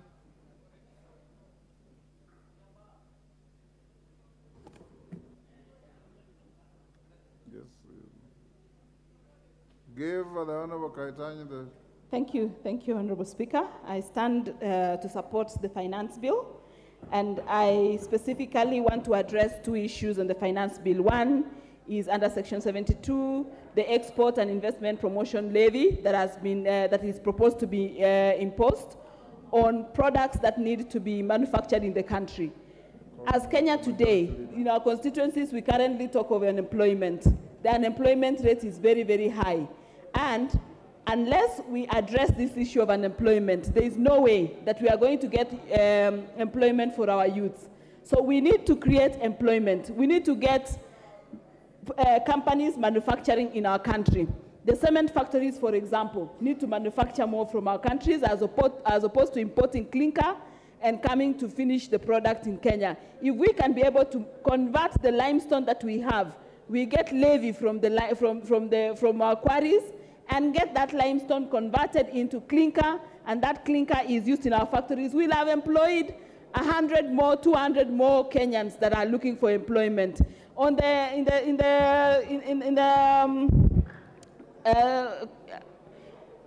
the sectors of roads and iron, we know that a lot of iron is imported. If we can be able to manufacture most of this iron, we know companies that manufacture right now, and the kind of number of employees that they have is about, they go into thousands. So by creating employment, by creating this levy, we are encouraging employment in our country. The second aspect that I want to raise is on the housing fund. Many issues have been raised on the housing fund, and I want to thank our president for thinking futuristic. Our population is growing. We were 40 million Kenyans the other day. Today we are talking about 50 million Kenyans. By 2030, we'll be talking about 60, 70 million Kenyans. If we don't think about where these Kenyans are going to live in 2030, then I think we are not being futuristic. Let's look at the forefathers, our forefathers, who thought about our independence, fought for us, and today we are enjoying the kind of freedom that we have from that fight. Today, let's look at our employment. We talk about 3 basic commodities when we are taught in school: food, shelter, and accommodation. Food, shelter, and clothing. The other day, as the Mio people are carrying sufurias, now we have food in the chambers. Now we want to talk about housing, sort out matters housing, so that 10 years from now, we will have a house. This person in Aldai, who currently does not have a house, in 5 years' time, they'll be able to have a house. And for Donya, who said she'll have a house, her and her husband, they can use the other house to rent as they live in one of the houses. So you don't have to live in both houses. You can live in one and rent the other, and you get additional income. Let's talk about employment that we get from this housing. There's a lot more employment that will come from this housing. At the end of the day... Member for Bumula. Thank you, Honorable Speaker. From the onset, I wish to oppose this bill. Honorable Speaker, Clause 17 proposes to tax the entire business income of members, clubs, trade associations, and women chamas. Literally, Mr. Speaker, this bill is proposing now to bring the chamas of women in the villages now to be taxed. If you can remember, honorable members, this government came into power riding on the hustler nation mantra. Women in chamas, are they hustlers or are they people with means? 2, Mr. Speaker, this bill introduces a turnover tax which now targets the small businesses. Now, if you are a mama mboga, you are in the village, you have your daily sales at 1,370. Know that Ruto's government is coming for you, and now they are coming to tax you. Now, if you go to a level of taxing mama mbogas, what government are you? What hustlers are you protecting, Honorable Speaker? And it's on that note that I oppose this bill, because most of our border borders who helped this government a lot, border borders who went round saying we are hustlers, Now I want to tangazia those border borders that your days are numbered. Ruto's government is coming for you. If you are a border and you get anything in excess of 1,370, know that you are going to be taxed. Honorable Speaker, this government has employed or proposed to employ a lot of KRA people to ensure that now they will start going around harassing these mamas in the villages to ensure that mamas pay tax, to ensure that borders pay tax. We are saying no to this bill because it's going to frustrate our people. Lastly, Mr. Speaker, Honorable Ichung'wah is harassing me, but you cannot go anywhere, Honorable Ichung'wah, with this. Lastly, Mr. Speaker, the bill proposes to tax this housing tax. It proposes to tax civil servants who, in the end, Honorable Speaker, there is no framework that defines how they are going to be allocated these houses, how they are going to get their money back. And on that note, I say no. Majority Leader, you can now have you have 15 minutes. Thank you, Honorable Speaker. Honorable Speaker, I support this bill. Honorable Speaker, as I support this bill, Honorable Speaker, let me just begin by pointing out the three critical issues that I see this bill proposing to do. One is to raise revenue to meet the expenditure of our national government and our county governments. The revenue expenditure that we approved yesterday and even supplied to ministries. Two is to provide tax incentives to both consumers and Kenyan businesses, and that's why you see a raft of proposals that incentivize the Kenyan businesses. Three, Honorable Speaker, is to improve the tax administration by easing the tax burden to persons and also to businesses paying taxes. Honorable Speaker, it is not lost on all of us that we are in an economic crisis in this country. Honorable Speaker, the economic headwinds that we are facing as a country, including the high cost of goods, the high cost of living, a weakening shilling against almost all major foreign currencies, are linked to the residual effects of the post-COVID or the COVID pandemic, and also tied to the disruptions occasioned by the war in Ukraine and Russia, and also the instability within our region, Honorable Speaker, with the influx of refugees coming into our economy and other areas. Therefore, Honorable Speaker, we are in a situation where we are not alone globally. We are part of the global economy, and the rising interest rates in Western democracies like the US have had a ripple effect on our exchange rate and consequently even on the cost of living and the cost of commodities, considering that we have been importing most of our goods, including, Honorable Speaker, food items. Honorable Speaker, it is true that in the last few months, government has had to waive duty on food items to try and bring down the cost of living and make the cost of living more palatable to Kenyans. Honorable Speaker, this finance bill of 2023, and I must thank the chair of the Committee of Finance and all the members of the entire 15 members who sit in this committee, because for the first time, Honorable Speaker, Kenyans, even Kenyans who never knew what a finance bill entails, have had the opportunity to interact with this document and appreciate that there is something called a finance bill that raises revenue for government. Because Kenyans, Honorable Speaker, wherever you go to your constituency, Kenyans are asking for development projects. But they never ask themselves, where does that money come from? But from the engagement the committee had with members of the public through the public participation, Kenyans now have come to appreciate what it takes for government to be able to raise money, Honorable Speaker. However, Honorable Speaker, this is one of the finance bills that have been vilified more than any other bill in the history of our legislative processes in this House. But, Honorable Speaker, the vilification has been informed by misinformation, a lot of propaganda, a lot of insinuations and disinformation of things that are not even in the bill. But the sad thing, Honorable Speaker, is that even as we sit here today, there are members who have not even interacted with either the bill or even the committee's report. And Honorable Speaker, you have had members stand here and say, oh, our beautiful ladies, their wigs and all the other decorative items they use are being taxed. But if you interact with this report, the Finance Committee's report, on page 169, I see the committee report has dropped that particular provision. Honorable Speaker, I have had a member here, the member for Nyando, say that we are now taxing accidents, that insurance compensation will now be taxed. And I did hear even a veteran member like the member for Kathiani, the Honorable Robert Bui.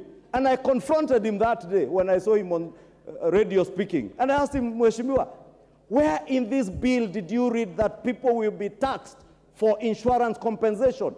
And Honorable Speaker, if I draw reference, because it's good, to page 240 of the bill, this bill talks about taxation of input VAT on taxable supplies that you are being compensated after loss on input tax that you had already claimed against your output tax. Honorable Speaker, for someone who does not appreciate finances and taxation, it may be too much English. And maybe a number of us have been misleading Kenyans out there in funerals, in rallies, out of not knowing.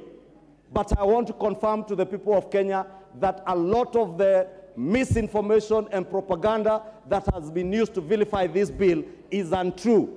There is no person who will have an accident and you'll be forced or you'll be required to pay VAT on your insurance compensation out of an accident. It is only on taxable supplies where you had claimed input tax, Honorable Speaker.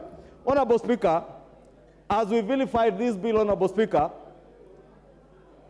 we forgot all the good elements about this bill, and I appreciate what many members, especially my colleagues in the minority, have been saying. I reject this bill in totality. As you reject this bill in totality, be kind enough to inform Kenyans that income tax on rental income is falling from 10 to 7.5%, but nobody says that. We only talk about what is going up, only VAT on fuel. And even VAT on fuel, Your Honorable Speaker, is not a new thing. We were here in 2018 on this floor. The same mouths today that are vilifying the rise of 8% to 16% advocated for the 8% that exists today from 0%. The same voices, Honorable Speaker, that vilify the housing levy today. And I saw someone on social media, somebody asking, did President William Ruto borrow this from the former Prime Minister? Because in the Azimio manifesto, I'm told the housing levy was part and parcel of that manifesto at 1.5%. Therefore, at least on this one thing, our two manifestos between the two competing political coalitions, we were agreed that there was a need for housing in this country. But today you will hear members asking, who asked you for a house? As much as nobody has asked me for a house, every day I walk around my constituency, young men and women asking me for jobs. How the housing agenda is much more beyond houses. It is about the creation of jobs. It is about the creation of wealth. It is about spurring economic development and economic growth in this economy that will be unmatched from the heavy investment that will come out of this housing levy. And I think since we are all agreed on the need for this housing levy, and I did hear two members in the morning, lawyers of high esteem, one of them is a senior counsel, Honorable Speaker, say, you know, the housing is a devolved function under Schedule 4 of the Constitution. But also forgot to mention that under Article 43 of the Constitution, housing is a fundamental human right that government is required to provide to the people of Kenya. And I couldn't bear not ask myself as I watched Honorable Tienda Molo asante sana. Kwanza, and ask myself, if we were to argue that way, that we cannot Raila Amolo Odinga ambaye ndiyo party leader wetu wa Azimio, watu wa hapa. Why are you taxing Kenyans to provide water that is devolved, Honorable Speaker? Honorable Speaker, this bill has huge incentives for our manufacturing sector. It is true under the last regime, the Jubilee regime, prior to 2017, post-2018, after the handshake, the Big Four agenda had some of these proposals to grow our manufacturing contribution to GDP from 7 to 9%, or rather from 9 to 15%, Honorable Speaker. Instead, it fell from 9 to 7%. What is your point of order? Honorable Speaker, I think the majority leader has a duty to be factual in terms of our standing orders. I think it is not factual for the majority leader to stand here and tell Kenyans about the issue of the devolved functions on housing, while at the same time I'm raising on the question of the required to be factual. Standing order number 91.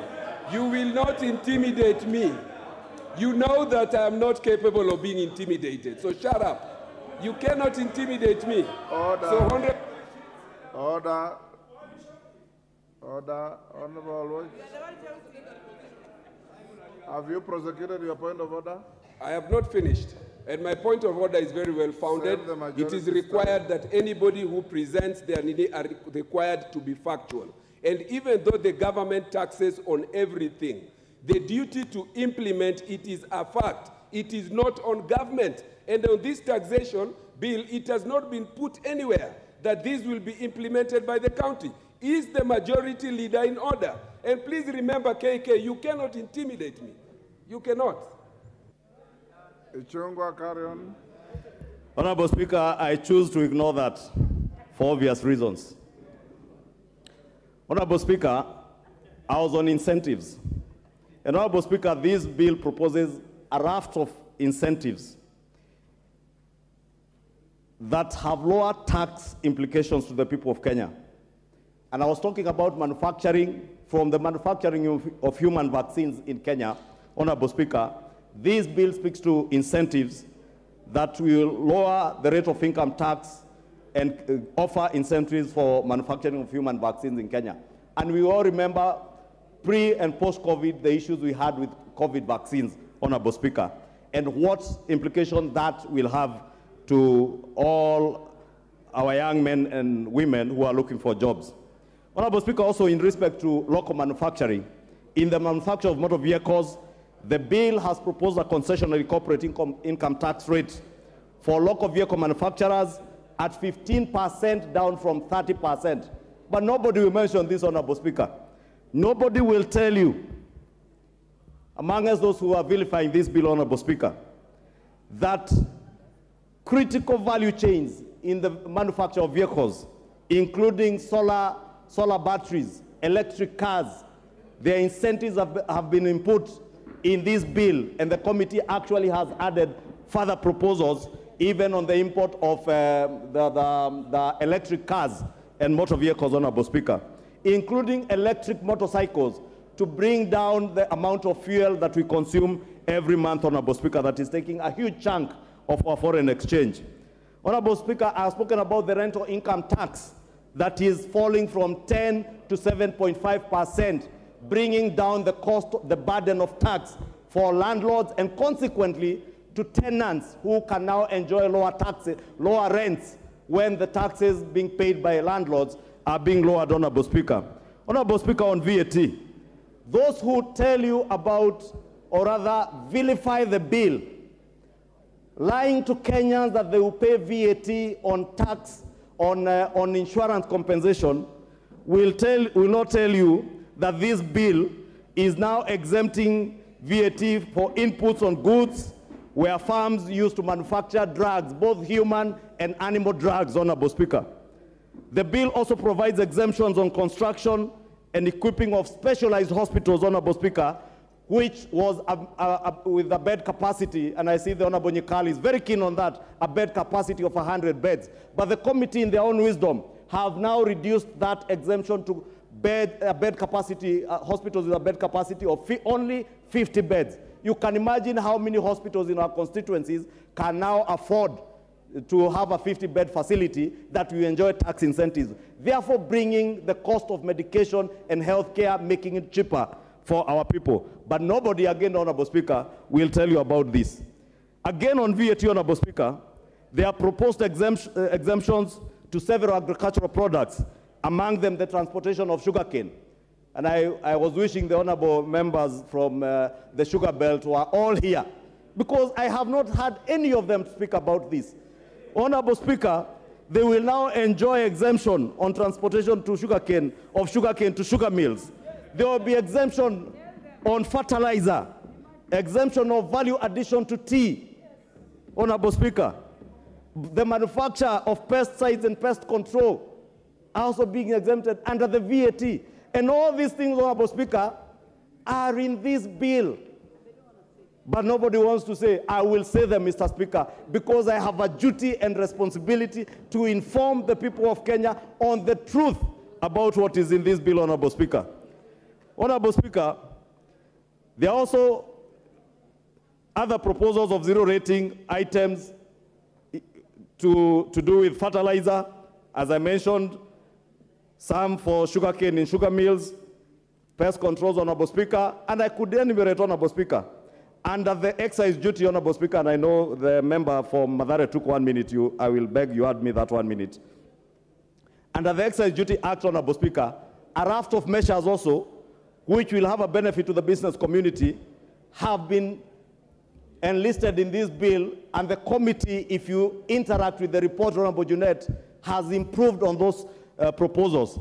And the bill seeks, for instance, to remove the annual inflation adjustment for certain accessible goods that have been making business people and manufacturers to review the cost of. Give him 2 minutes. Honorable Speaker, the review of cost of prices were occasioned by the review of inflation on excise duty. This now will become a thing of the past. Honorable Speaker, from the lake region, the coastal belt, where we are producing fish, you are not telling your communities and your voters that we are now protecting the fish industry with a 20% levy, which unfortunately the committee has reviewed to 10%. And this is to protect fish farmers in this country, and not just in Nyanza or the coast. Even fish farmers in Ondire, in Kikuyu, are now protected from cheap imports. And we have seen Chinese trawlers, Chinese coming, let me not mention countries, Honorable Speaker, apologies for that, but we have seen foreigners importing fish into our country, destroying our local farmers. We are protecting those people, but nobody is speaking about them. Allow me, Mr. Speaker, to speak about them. Honorable Speaker, other than the fish, imported furniture, Honorable Speaker, if you walk through all government offices, including our constituency offices, Honorable Speaker, we use imported furniture. There is now a levy of 30% on imported furniture to make sure that hustlers producing furniture on Gong Road, Karioko, Kariobangi, in Kikuyu, Makutano, they are able to produce furniture and be able to sell them even to government institutions, Honorable Speaker. But we are not speaking about this. It is easier to vilify this bill. It is easier to sell lies and propaganda, like those I have seen in Kiambu County lying to people that even the stores that carry milk are being taxed. But they are not telling them that there are incentives for local chocolate manufacturers who use milk that will come from farmers in Githunguri, in Kiambu, or in Limuru. It is easier to sell lies, Honorable Speaker, but allow me to support this bill with nothing but the truth that is contained in this bill. And as a close, Honorable Speaker, I want to speak to the people of Kenya. You have been told many things vilifying this bill that are untrue. I want to assure you, should this House approve this bill, together with the amendments being proposed by the committee, you will see, you will not be as hurt as those who vilify this bill, as those who lie to you have made you believe. You will come to see it is only for your good, because we are here to represent you, to do and act in the best interest of the people without being directed by any other interests other than the interest of rising our economy from where it was left by the handshake regime and those who were there before us. And finally, Honorable Speaker, knowing and appreciating what has been said, we have two choices: to either raise taxes from the people of Kenya and finance the expenditures that we all approved here last night, or to go out and borrow. But we said and we committed as a Kenya Kwanza government, we shall not sink this country into a deeper economic hole by borrowing. We shall be innovative. There are innovations to tap into new taxes, like the digital economy, Honorable Speaker. And I appreciate the committee has brought the digital content providers from 15% to 5%. But there are also digital assets like the cryptocurrencies, Honorable Speaker, that are not being taxed. We are tapping into those things to be able to raise more taxes and expand the tax base. Finally, Honorable Speaker, let us not lie to Kenyans. If there are people who will pay more out of this, it is the rich. It is the rich who are earning 800,000, 500,000 shillings and above, who will pay more in terms of pay as you earn. Honorable Speaker, the other things that have been said about the hair products, I did mention all those are things in the past. The hustlers in the kinyozi salons are protected by the Finance Committee. Therefore, let us not vilify that what is good for political expediency. Let us Borrowing the words of my brother David Ochieng, let us be patriotic enough.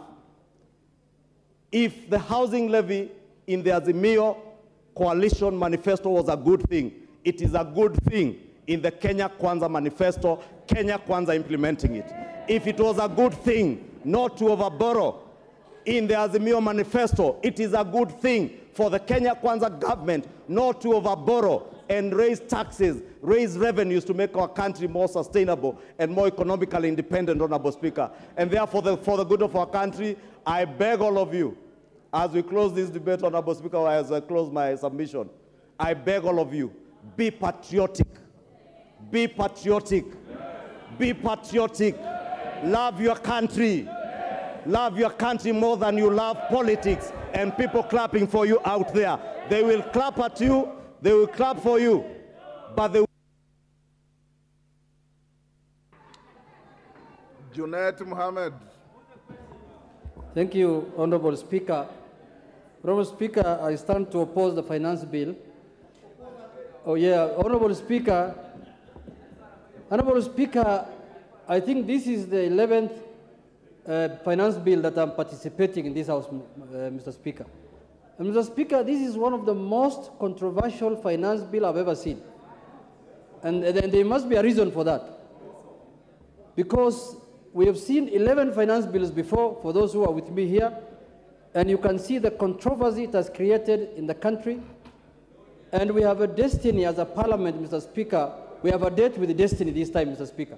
Mr. Speaker, from the onset, I want to say that when we were passing the VAT bill, the VAT on fuel in 2018, Mr. Speaker, it is on record that I am the one who brought the amendment when the proposal was brought by the executive to raise taxes from 0% to 16%. I am the one who brought the amendment to the finance bill to reduce it to 0%. And that is one thing that was agreed unanimously by the whole House. And I remember even the Speaker then, J.B. Muturi, was supposed to subject that matter to Article 114 of the Constitution, but he waived it on the floor of the House, and he said the amendment should come directly to the floor of the House. And in the end, an agreement was made in the House here that we go to 8% and not 16%. Mr. Speaker, that 16% is the poison chalice that is in this finance bill, Mr. Speaker. Once we implement the 16% on fuel levy, everything else will go up in this country, Mr. Speaker. Let us not hide ourselves. Let us not close our eyes on reality. Let us be truthful to Kenyans. Let us not accept that. I'm told the proposal might be from IMF, from where. Let us not care. This House must stand together and stand with the people of Kenya, because we must make life bearable for them. That is our work. That's why they elected for us. Secondly, can I tell the majority leader that the housing levy that he has alluded to in the Azimio manifesto is completely different from what is on this finance bill, Mr. Speaker. Our housing levy was modeled in accordance with the Singapore model, where we were supposed to collect money cheaply, affordably, in a manner that is bearable to the people of the Republic of Kenya, Mr. Speaker. Not this one of collecting through the nose, Mr. Speaker. Mr. Speaker, I participated in when they were formulating the Azimio manifesto. But Mr. Speaker, it is completely different. It is like day and night. Don't use the Azimio manifesto as an example. If we were allowed to donate that Azimio manifesto to you, every Kenyan today will be happy and will be supporting this bill, Mr. Speaker. Mr. Speaker, I want to say this, that let us be careful as members of parliament, because Kenyans are looking up to this House. This bill was prepared by the executive, but it is the House that has the final say on it, Mr. Speaker. That is why they say there is no taxation without representation. That is why we are here to safeguard the interests of the public. So don't be cheated that when this House passes the bill, the executive will wash their hands on us. They will say it is Parliament that passed the bill. It's not them. I can assure you that. You wait until it is passed. Let us scrutinize this bill properly. Let us make sure that it is passed in a manner that is for the well-being of the people of Kenya.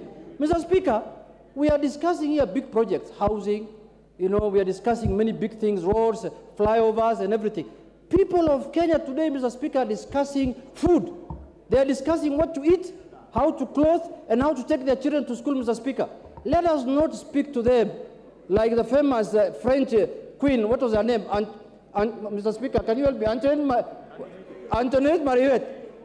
The woman, the lady who said when her people were hungry and they were asking for bread, she told the people, you can serve them with cake. Mr. Speaker, let us not go that direction. Let us serve Kenyans with food so that they can go to school. They can go to bed when they are not hungry, Mr. Speaker. Mr. Speaker, in conclusion, I want to say, this bill is going now to the third reading. We have a chance to rectify this bill as a House. Let us not be pushed to a corner. Whether you're in Kenya Kwanza, whether you're in Azimio, let us not be pushed to a corner by the authors of the bill. Let us file ranks, let us come together, let us scrutinize this bill clause by clause and remove the ones that are offensive and oppressive, and we pass the ones which are not oppressive. But if we want to do it the way other bills were done before here, which I don't want to repeat the same mistakes, the people... Ole Sunguya.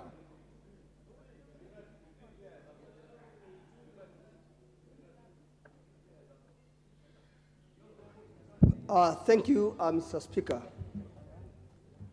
On the onset, as a member of the Finance and National Planning, I support the bill. I support the bill. Honorable Speaker, the Finance Bill 2023 will be a game changer to this honorable country called Kenya. Honorable Speaker, the Finance Bill is addressing the core economic and gaps of an ailing economy. The bill addressing over 3 million unemployed youth who need a job. Honorable Speaker, the bill is a historic bill that will mark a better start of the economy recovery. Mr. Speaker, sir, the bill is addressing the debt reduction, which now stand, the debt in Kenya stand at 9 trillion, which was left by the last regime. Mr. Speaker, our projects were stalled, and men and women of the last regime put the money on their pocket instead of our projects. Honorable Speaker, the bill is an important bill that will change this country, will address a number of education of millions of people and students that are unsheltered, millions of Kenyans, to finance the roads, to finance millions of people of Kenya who are thirsty. Mr. Speaker, I stand to say that this finance bill will address many gaps through even CDF, that a number of things and health need to be addressed. I stand to say that this bill must be passed. Thank you, Honorable Speaker. Mama Zamzam.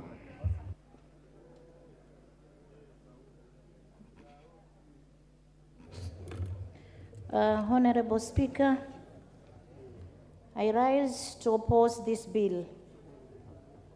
Honorable Speaker, Kenyans have braved harsh economic times in the last couple of years. And despite promises and reverse the situation by the current regime, things seems to be getting worse day by day. The continued rise in fuel prices and free fall of Kenya's shillings have affected prices of basic commodities in this country. and thus driving the inflation rate above 90% in recent months. Mr. Speaker, sir, I was looking at this bill, and I'm looking at the increase in the VAT of petroleum products from 8% to 16%. And I'm asking myself, how are we going to improve production if at all we are going to add this amount of tax from the previous years? Actually, we are going to run down the curve, and I believe that you are no longer going to collect more taxes. As you are aiming at collecting more taxes, Honorable Speaker, with this kind of increase, production is going to fall low, and the Kenyans are going to suffer even more, and the production definitely will go down. Mr. Speaker, sir, introduction of Kenya shillings 5 excise duty per sugar, per 1 kilogram of sugar, will also affect our people, given that we are currently buying sugar at 250 per kg. You can imagine adding more 5 bob on sugar is going to affect our people, Mr. Speaker. This is not a bill for Kenya Kwanza. It's not a bill for Azimio. It is a bill for the people of this country. And someone was asking, what can we do to improve our economy? Mr. Speaker, sir, I want to state that the government can start by saving the over 700 billion looted annually by sealing all loopholes. The government should go after looters to recover stolen public resources instead of discontinuing corruption cases and appointing thieves state officers. Cut down the size of government. A broke government should not be recruiting 51 principal secretaries and an equal number of illegal cabinet administrative secretaries. Eliminate unnecessary offices, including the offices of the spouses of our executive. We don't need this office. Thank you, Mama Zamzam. Although you are flouting the rules of the House by reading a speech instead of debating. Mama Alice Nganga. The rules of the House don't allow you to read a speech except the mover here if he has notes to guide him. You are debating. Give the microphone to Alice Nganga.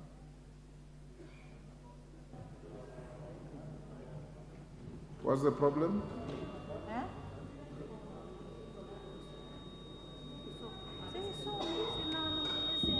You have a Mama, switch off Mama Zamzam and give the microphone to Mama Alice Nganga.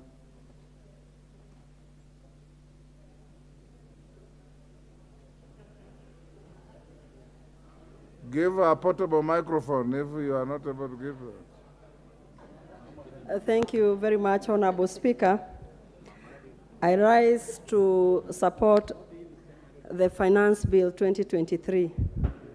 Honorable Speaker, I want to go on record today that we are leaders and we came here to this parliament to guide those people who gave us position to come and represent them here. And it is always good to show them the way, Honorable Speaker.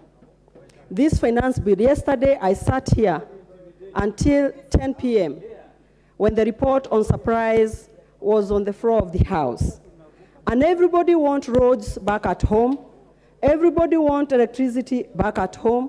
Everybody wants the transfer of Inua Jamii, the elderly. They always come to me, Mr. Speaker, asking me when I'm going to, when the ministry is going to add more members to the Inua Jamii. But they don't want to pay tax. Honorable Speaker, I'm very shocked when I stand in this house. When we were campaigning, I saw honorable members from the Azimio side on the track saying that at the end of every month, they'll be giving youth 6,000 Kenya shillings. I am wondering where the 6,000 Kenya shillings was supposed to come from. And yet they don't, there was no money, Honorable Speaker. Are they going to get 6,000 Kenya shillings from borrowing money? You know, Honorable Speaker, it is good to be very honest. this VAT on fuel, it was introduced during the handshake regime, 16%. Then, Honorable Speaker, they decided to borrow money, and that conversation died. Then this conversation was introduced in 2021. And Honorable Speaker, because of the minutes they took from me when my mic was not working, so I need to be added the 2 minutes, Honorable Speaker. Honorable Speaker, for us to be able to take care of our constituencies. Honorable Alice, there's a point of, is it order or information? It can't be both, it's one or the other. Mr. Speaker, I just wanted to clarify, because it is also important, Mr. Speaker, that we remain factual in our address in this chamber. It is true the Azimio coalition promised to give stipends of 6,000 shillings to vulnerable families every month. That money was going to come from savings realized from dealing with corruption head-on, Mr. Speaker. You are properly guided. Thank you. Honorable Speaker, no wonder I thank Kenyans. They were good enough to see the Azimio coalition were not serious, Honorable Speaker. And that's why they gave the Kenya Kwanza government an opportunity to take.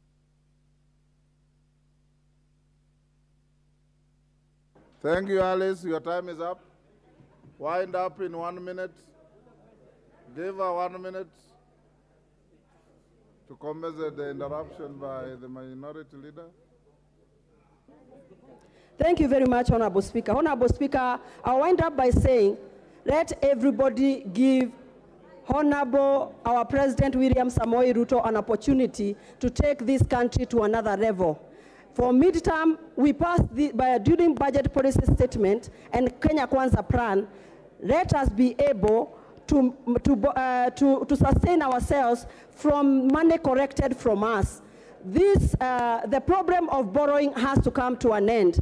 And I want to tell you and to promise Kenyans, in a duration of 2 years, this country will move from one level to another, Honorable Speaker.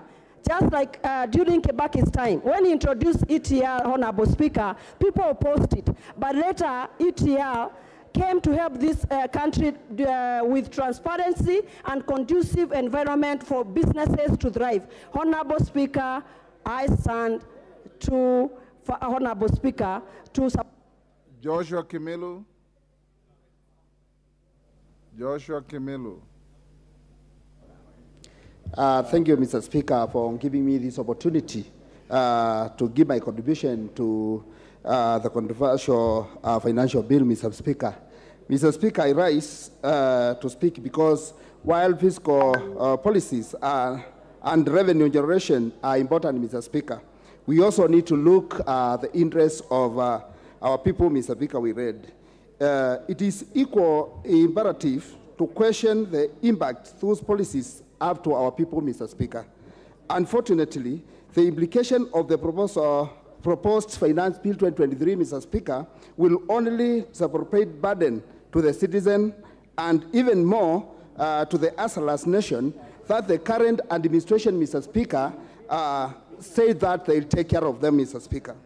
Mr. Speaker, the issue of house levy, Mr. Speaker, it is very important, Mr. Speaker, for the nation to give the Kenyans options to build the houses or to do what they can do through their contribution voluntarily to do their houses, Mr. Speaker.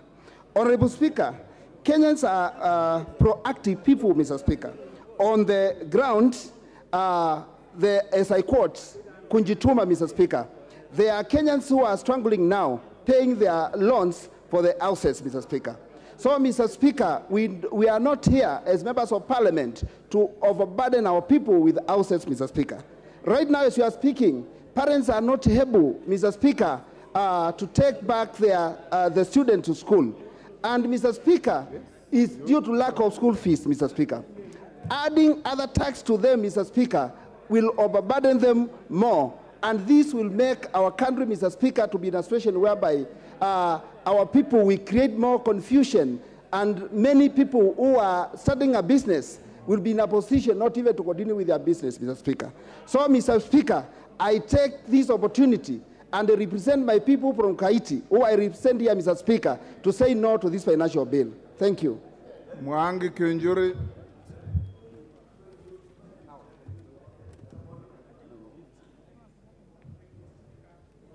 And give to Mwangi Kibururi the microphone.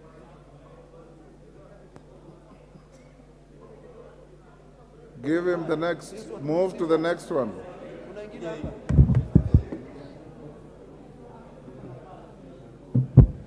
Thank you, Mr. Speaker. I start to support the finance bill. And I have a number of reasons why I do so, Mr. Speaker.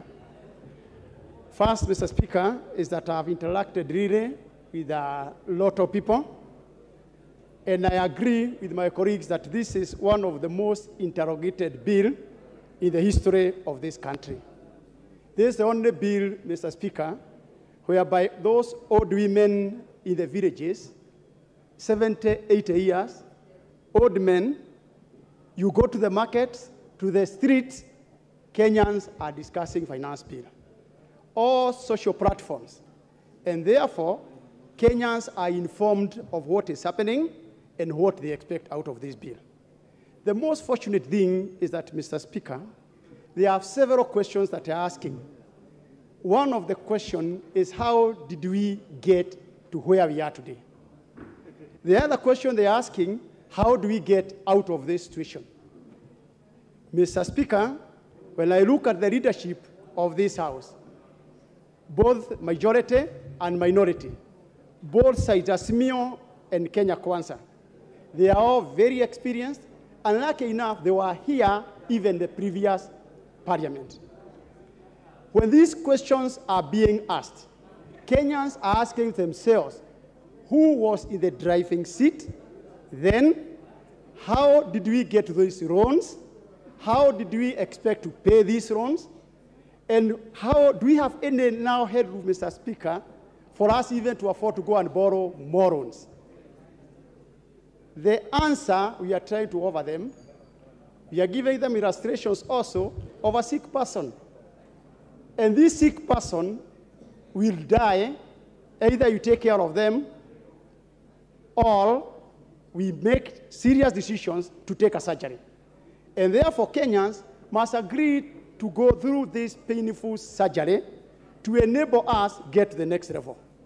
We might have came in different boats, Mr. Speaker, but now we must pedal together or we sink together. Mr. Speaker, we have no other choice, and we have to be very genuine to our people. Either we do politics, we continue politicking, or we look for a way to get Kenyans out of the deep hole. And there is no way we are going to attain that, Mr. Speaker, unless we are truthful to our people. Yes, Kenyans will expect us to oppose this bill. But if we oppose it, Mr. Speaker, how will we tell them? Your time is up, Kibururi. Umulkhair.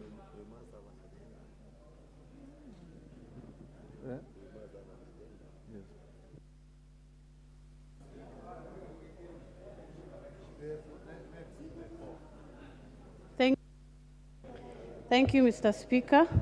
I rise to oppose this motion, this debate, because of the various factors. Number one is the digital tax. As a youth representative in this House, it is not fair to young people who have turned out to be content creators to be taxed. The government tells them there are no jobs, but when they create jobs, we are busy taxing them, especially on the digital space. For that reason, I am not for this. Number two is the issue on the housing levy. Where I come from, as at yesterday, we lost 8 young officers along the roads of Ijara and Bodai because we don't have roads. For the longest time, these same people have been paying taxes, but we have not given them roads. Here we are telling them, forget about roads, we'll give you houses. How is that fair? It is not a priority for us, because we have houses and we are ready to have our roads built fast. And thirdly, I want to also state that our Azimio side, when we were talking about housing levy, we were not planning to tax Kenyans. So let us not use that as an excuse. We had a better plan. Approach the owners of the idea so that we can tell you how we were planning to provide houses. And on my final remarks, as a Muslim leader, this is unfair. It is not fair to provide all these burdens for Kenyans. And without fear of intimidation, if we are to go to the ballot today, Kenya Kwanza leaders are going to see what Azimio One Touch saw in 1906. That finance bill is going to fail, and it is not going to be an honest point because we know where you stand. You are only scared to come out. Thank you, Mr. Speaker. Your time is up. Didymus.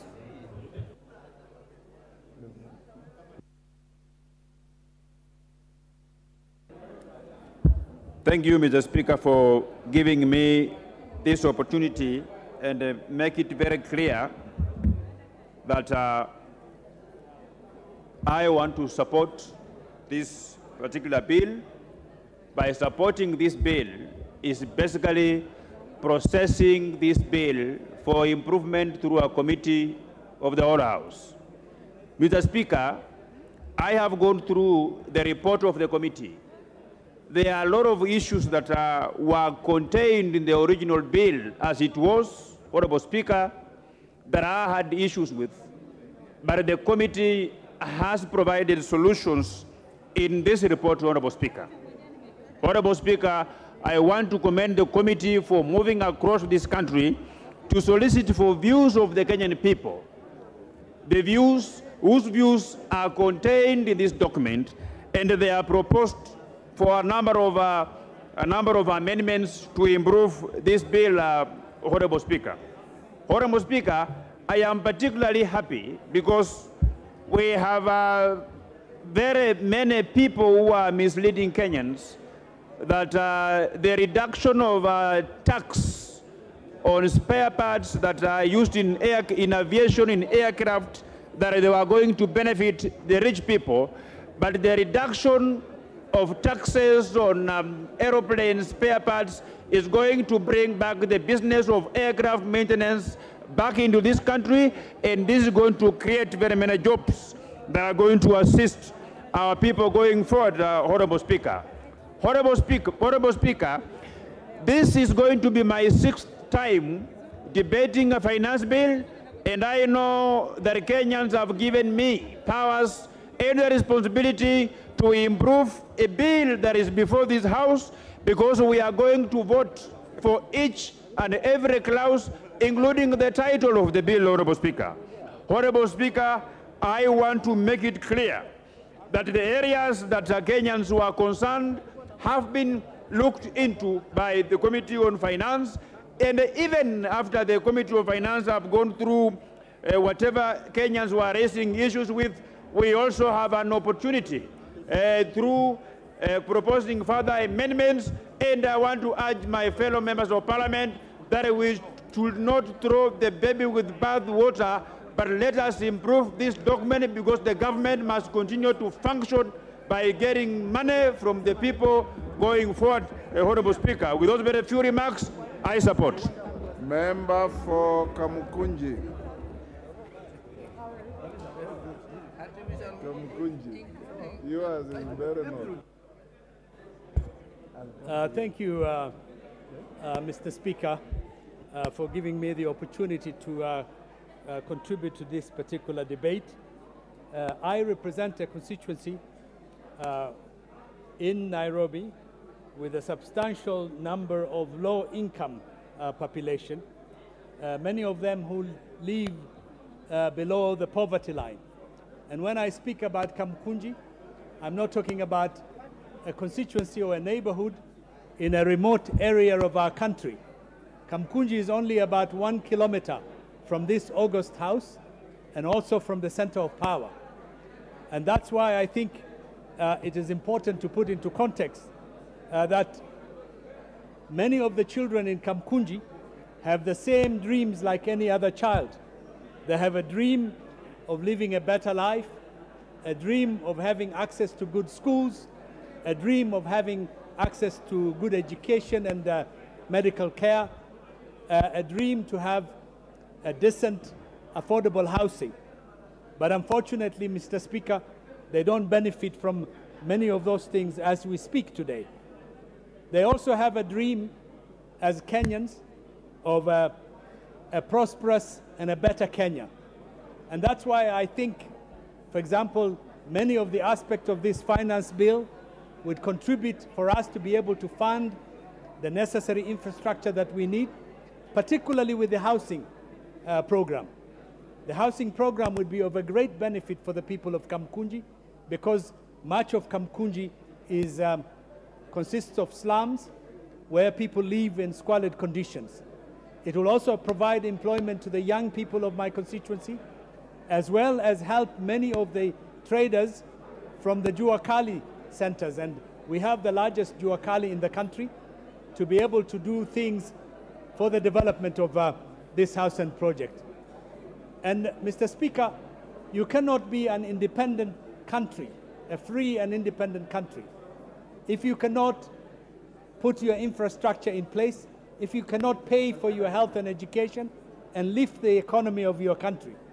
Therefore, we need to pay for this and stop being beggars in the world, carrying a begging bowl asking for help. We need to fund our own development. And the Kenyan citizen is an agent of his own development. And therefore, I support this financial bill, Mr. Speaker. Thank you. Honorable Mudhoni. The member is in your name, Mudhoni, the nominated member from Meru. Isn't she called Mudhoni? Honorable, thank you, Honorable Speaker. Honorable Speaker, okay. I rise to support this bill this afternoon. Honorable Speaker, I'm so shocked this evening, Honorable Speaker, and saddened by the fact that yesterday, Honorable Speaker, we sat here and we were taken through the appropriation bill, and this House, including the opposition, went through the bill and we all unanimously supported it. Honorable Speaker, we supported because we knew all the things that we seek for our constituencies will come from what we appropriated. Honorable Speaker, I'm shocked because now I'm seeing a turnaround that some of our members want to imagine that money will come from the blues. Honorable Speaker, what this finance bill is trying to bring about and the cure of all the things that we want for ourselves, Honorable Speaker, will be gotten from this finance bill. Honorable Speaker, I heard members complaining that people cannot afford even 2 meals in a day. And they are not even commending this committee for putting clause 33, where they have very clearly stated that fertilizer will be zero-rated. And that means, Honorable Speaker, this country will be able to have food security, and each and every homestead will be able to afford 2 meals in a day. As I conclude, Honorable Speaker, I want everyone to appreciate that this country, Honorable Speaker, is at a state like where a milkman continues milking an emaciated cow. Honorable Speaker, for you to realize and get good returns from a cow, you have to feed it and feed it properly so that it can continue producing enough milk. Honorable Speaker, this is the more reason why each and every member in this House should support this finance bill. Thank you, Honorable Speaker. Honorable Clive Gisairo. Yes, what's the point of order? Who is on a point of order? Honorable? Okay, hold on, Honorable Clive. Go ahead. Give him the mic.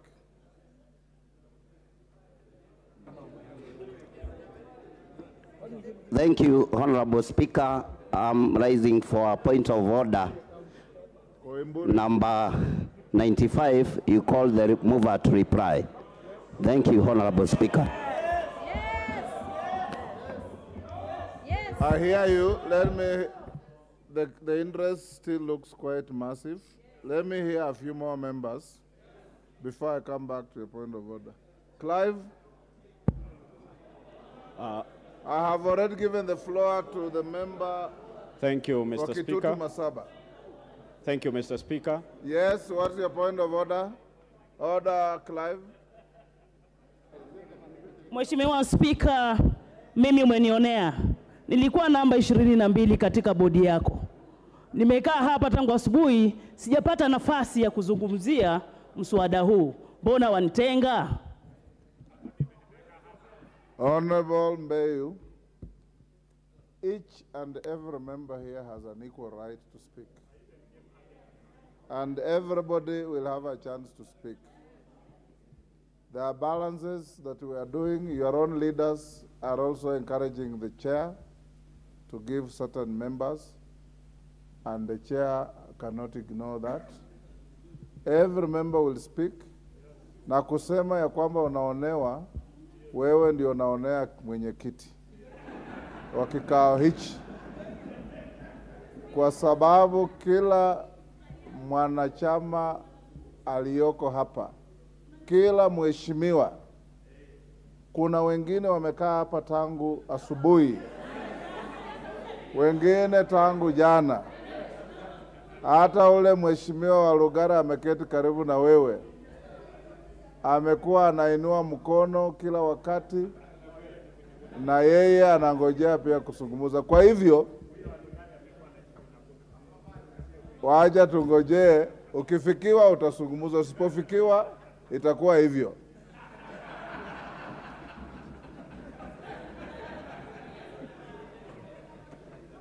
Clive, give the mic. Thank you, Mr. Speaker, for giving me this opportunity, and I stand up to oppose this motion, and mainly on two areas. Number one, the housing levy.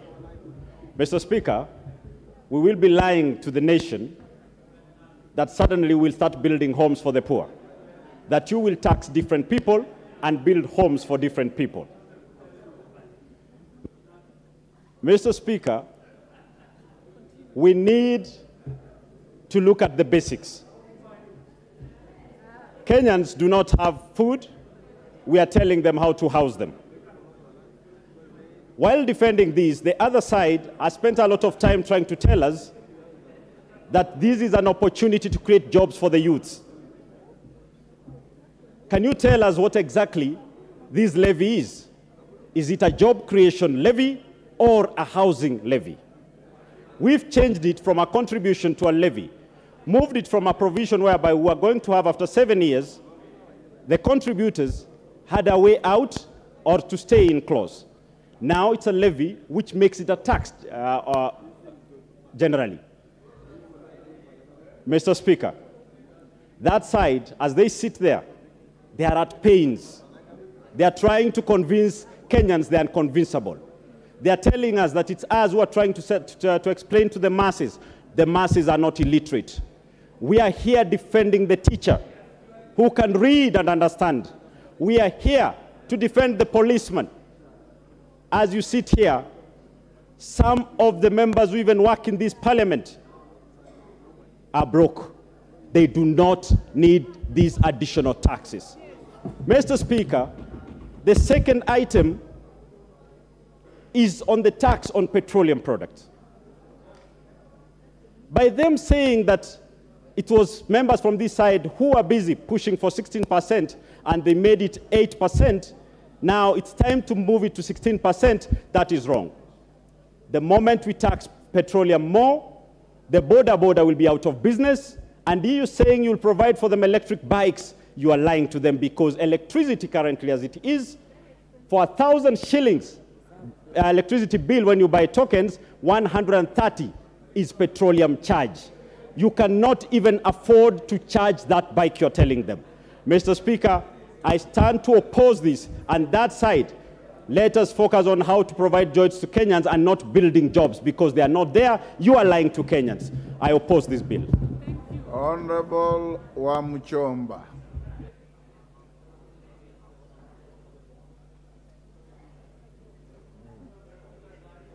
Give to Wamchomba the mic.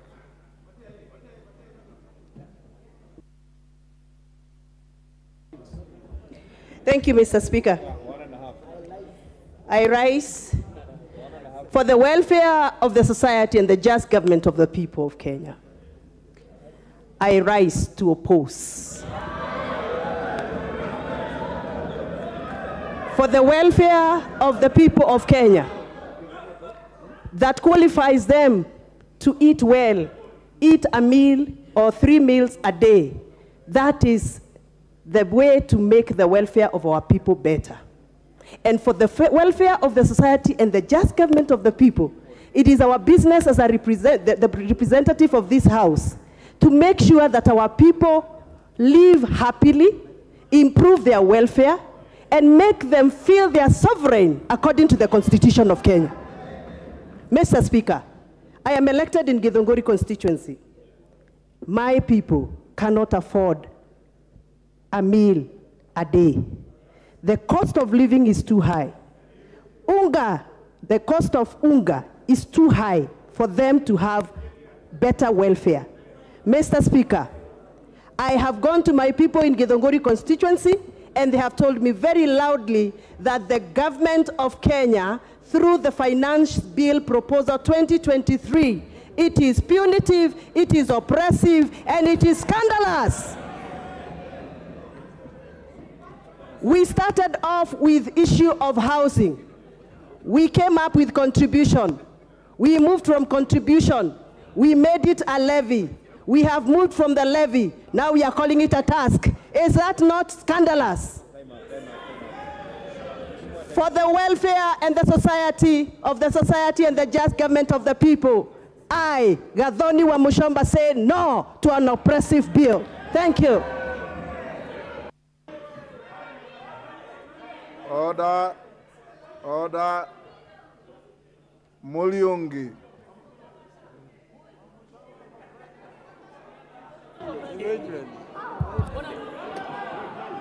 Thank you, Mr. Speaker. I rise to oppose the finance bill from the onset. Mr. Speaker, the finance bill goes against the wills and expectations of poor Kenyans, and I agree with my predecessor who has just spoken that this bill is insensitive to Kenyans because it proposes to overtax the already burdened Kenyans. Mr. Speaker, Kenyans expected a bottom-up economic model which would put money into the pockets of people, the hustlers, and reduce the cost of living, among others. Mr. Speaker, instead of these expectations, Kenyans are experiencing increased cost of living. Order, Mulyungi. Honorable Kagombe. Can I hear your point of order? Mr. Speaker, I rise on on standing order number 80. It is against the tradition of this house and the rules of this house to read a speech, not unless it has been expressly granted by the Speaker. The honorable member on the floor is reading from a material that he has word for word. Is it acceptable? This is a house of debate, and Mr. Speaker, we are supposed to come here. We are supposed to come here and debate. You cannot bring materials and import materials from other places and bring them here to Speaker to debate. And you're a ranking member, Mr. Speaker. Please, rule him out of order. Order, honorable members. Honorable Mulyungi, you have been here long enough. You heard me caution Honorable Zamzam for reading a speech. Debate time is debate time. You can use notes as aid memoir, but you cannot read a speech in a debate. If you are reading a speech, desist, I had not noticed. Go on. Mr. Speaker, I went to school. And I'm not an idiot. I'm looking at this report, and I have to refer to it. So when my eyes look down, that member should not say I'm reading a speech. And I'll continue to look down. Mr. Speaker, he is not my equivalent. Yeah? I'm the one who designed this chamber. Mr. Speaker. Order. Mr. Speaker. Order. Honorable Mulungi. Honorable Mulungi, I don't think Honorable Kagombe, sit down. I don't think Honorable Kagombe was malicious in that point of order.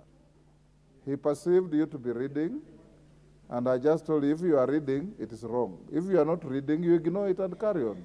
You don't have to get agitated. These are your colleagues.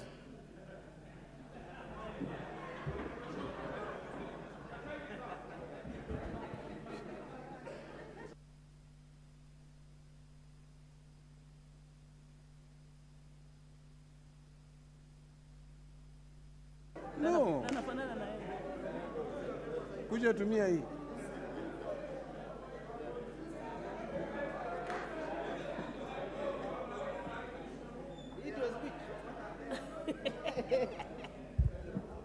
Mr. Speaker, I think there are people here who have nothing to do. Mr. Speaker, I have risen to oppose this bill vehemently. Because Kenya Kwanza promised to put money in the pockets of Kenyans.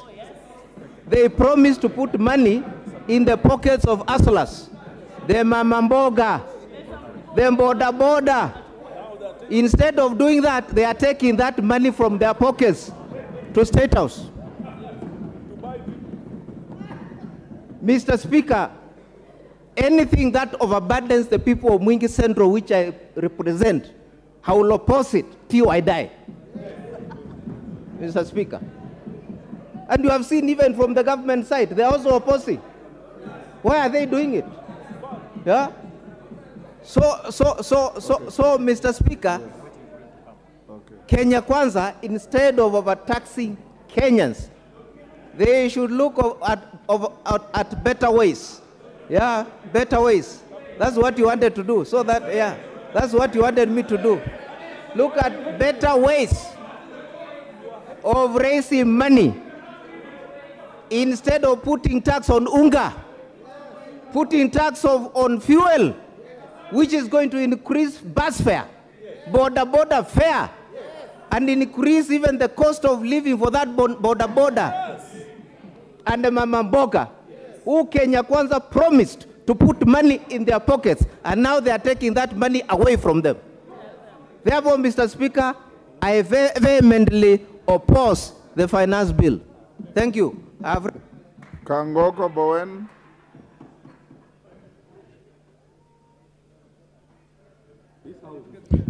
Thank you, Honorable Speaker. Mr. Speaker, I want to support the bill. Mr. Speaker, taxation is the only the principal source of revenue in all government in the world.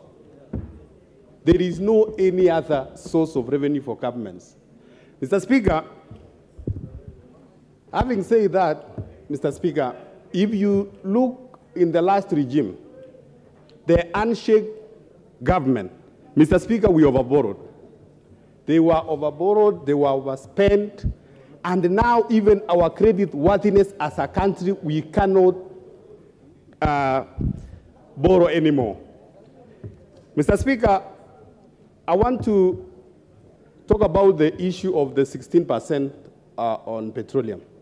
Mr. Speaker, many of us, and there are quite a number of members of parliament who are here in the 12th parliament. On that first August, on Wednesday, Honorable Speaker, we sat here as members of parliament to postpone or to delay the 16%, the effective date which was supposed to start on September 2018, 1st September. And that 16%, Mr. Speaker, was carried forward. Mr. Speaker, I want to tell the honorable members here, the 16% on the fuel levy, it is not a new tax. It's been there before. It's been there before, and it is now, we are just standardizing it now. Mr. Speaker, on the issue of the housing, Mr. Speaker, according to the Kenya Bureau of Statistics, 38% of Kenyans currently live in urban areas. And we are looking at, in 2050, almost 70%, 68 to 70% of Kenyans will be living in urban areas. Mr. Speaker, the housing tax is very important because we don't want to be a country of slums. We don't want to create slums everywhere in our country. We need to provide a decent housing for our people.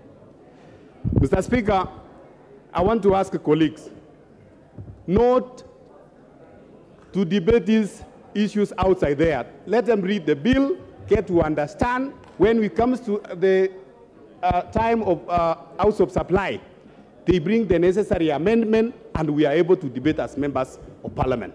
I support Honorable Speaker. Thank you. Nabwera Nabii.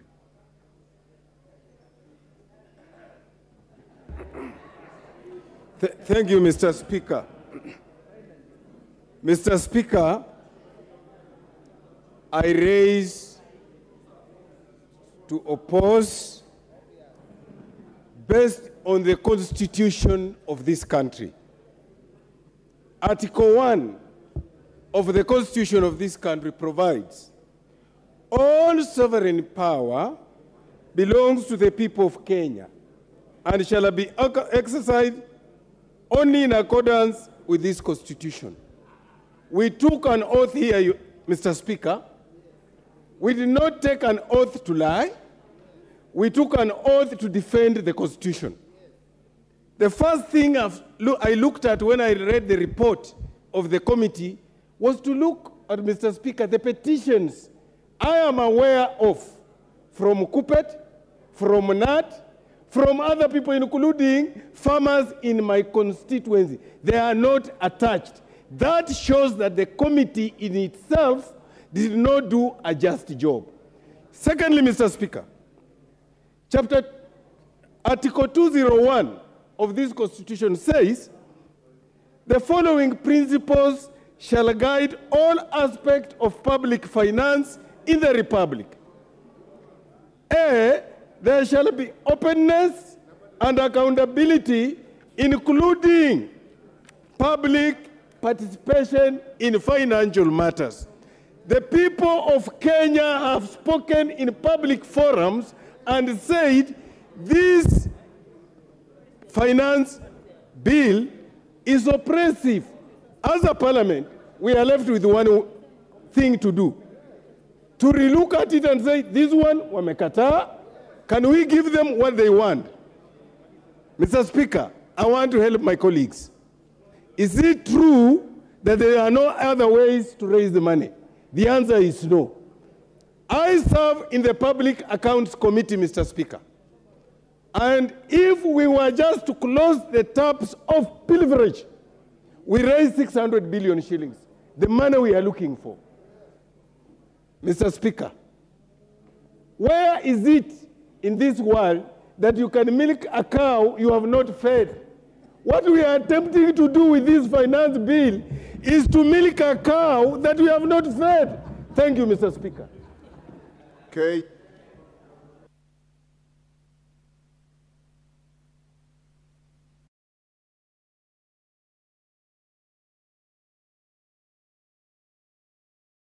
Should first disabuse the notion that what we have here is a housing bill. Mr. Speaker, what we are prosecuting this afternoon is the Finance Bill 2023-2024. And what the Finance Bill seeks to do, Mr. Speaker, are three critical things. One, we stop postponing Kenya's problem. Secondly, we start solving Kenya's problems. And thirdly, we stop kicking the can further down the road. For 7 years, Mr. Speaker, we have been kicking the can of taxation down the road, hoping that the next dispensation shall solve the problems that we are causing, Mr. Speaker. Mr. Speaker, this finance bill that has been adjudicated in the court of public opinion has been laden with a lot of misinformation, Mr. Speaker. Mr. Speaker, people have been going to TV stations, They've been going to funerals and meetings in their constituencies, prosecuting matters that are not even in the finance bill, Mr. Speaker. So the first thing I would like to ask, Mr. Speaker, is that we all acquaint ourselves with the content that is within this finance bill. As we talk about 1 or 2 taxes that are going to be raised, Mr. Speaker, we should also be talking about the 21 odd taxes that are due for reduction, Mr. Speaker. Mr. Speaker, Kenya has obligations. Obligation number 1, we have to pay our international obligations in terms of debt, Mr. Speaker. We are approaching our debt limit, Mr. Speaker. We cannot afford to borrow more, Mr. Speaker. So, Mr. Speaker, we must find where this money shall come from. We have an obligation on recurrent expenditure. We have an obligation on development, Mr. Speaker. The social goods that our people require in the constituencies. Mr. Speaker, I see a finance bill in front of us that is a balance between walking the path towards self-dependent, Mr. Speaker, and making sure that we don't injure our constituents, Mr. Speaker. So, Mr. Speaker, to quote the honorable member from Githongori, for the welfare of society and the just government of the people, we are here to make hard decisions because leadership calls for us to make hard decisions. Finance bill is one hard decision that if we make today, we shall be proud many years down the line that we shall be making it. And even those opposing it today shall want to associate with the success that shall rise from the benefits that shall accrue from the finance bill that we are just about to part. Mr. Speaker, we are here to debate the finance bill and not the housing bill. And for the sake of the content creators in this country, Mr. Speaker, I support the 5% reduction on our content creation taxes. And Mr. Speaker, I support the finance. Thank you, Honorable Naisula.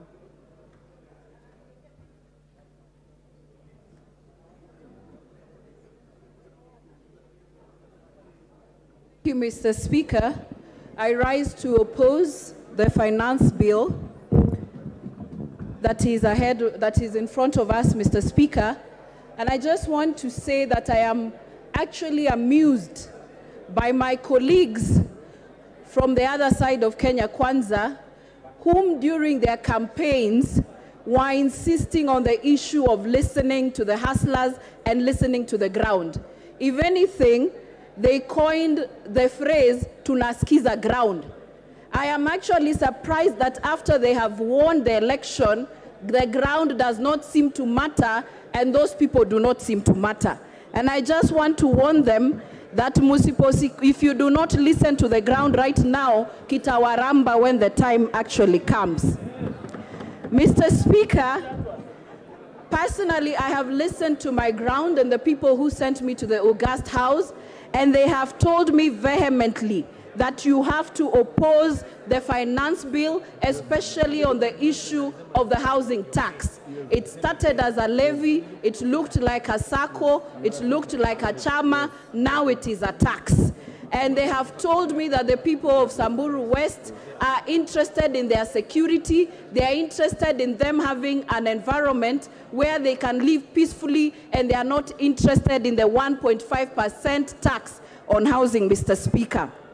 The second thing, Mr. Speaker, and I don't know why we're even focusing so much on the housing tax, it is on the issue of the 16% on the fuel levy, Mr. Speaker. In the last parliament, we came together in this house and we actually opposed the 16% rise on the fuel levy. And I just want to tell the same hustlers who have been forgotten that once the 16% fuel levy is increased, they will really feel the pinch because the cost of living will actually go up, and even the cost of manufacturing in this country, Mr. Speaker, will go up. We are saying we are creating jobs, but if the manufacturers and the investors will run away from this country, Mr. Speaker, how will we be making, or how will we be creating employment in this house, in this country, Mr. Speaker? And so I just want to say that I oppose, and it's even contradictory when some leaders go out there and say that you cannot tax your people to development or overburden them with the tax, but at the same time bring the bill. The last thing, Mr. Speaker, the same leaders who are on the other side were the ones who are opposing everything that the previous regime was doing, but they are doing the same things and bringing the same proposals into this house. We know you want to do it in your first year and your second years and go out and again lure and lie to. John Waluke.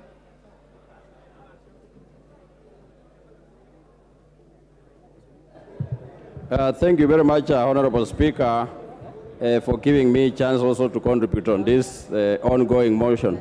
Mr. Speaker, I rise to support this bill.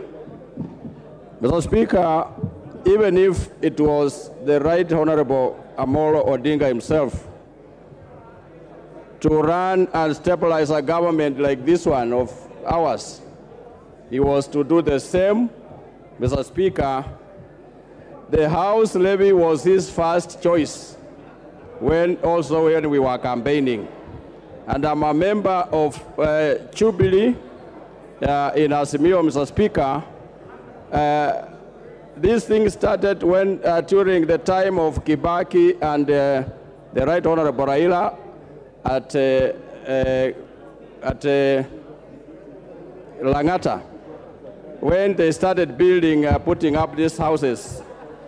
Mr. Speaker, to stabilize the economy, people must feel pain. And this is the pain that we are going to realize before the economy stabilized, because our economy had gone down.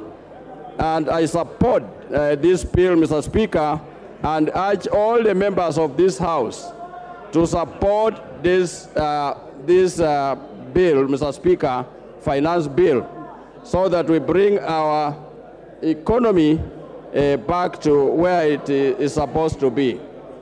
Thank you very much, Mr. Speaker. I support. Order, honorable members, order. Order. Honorable members, I know this is an interesting debate, but take your cool. Keep your cool. Don't stand up and raise your hands up in the air as if we are in a rally. This is Parliament. I encourage you to maintain decorum. Everybody, subject to what you will agree, will have a chance to speak. Atandi.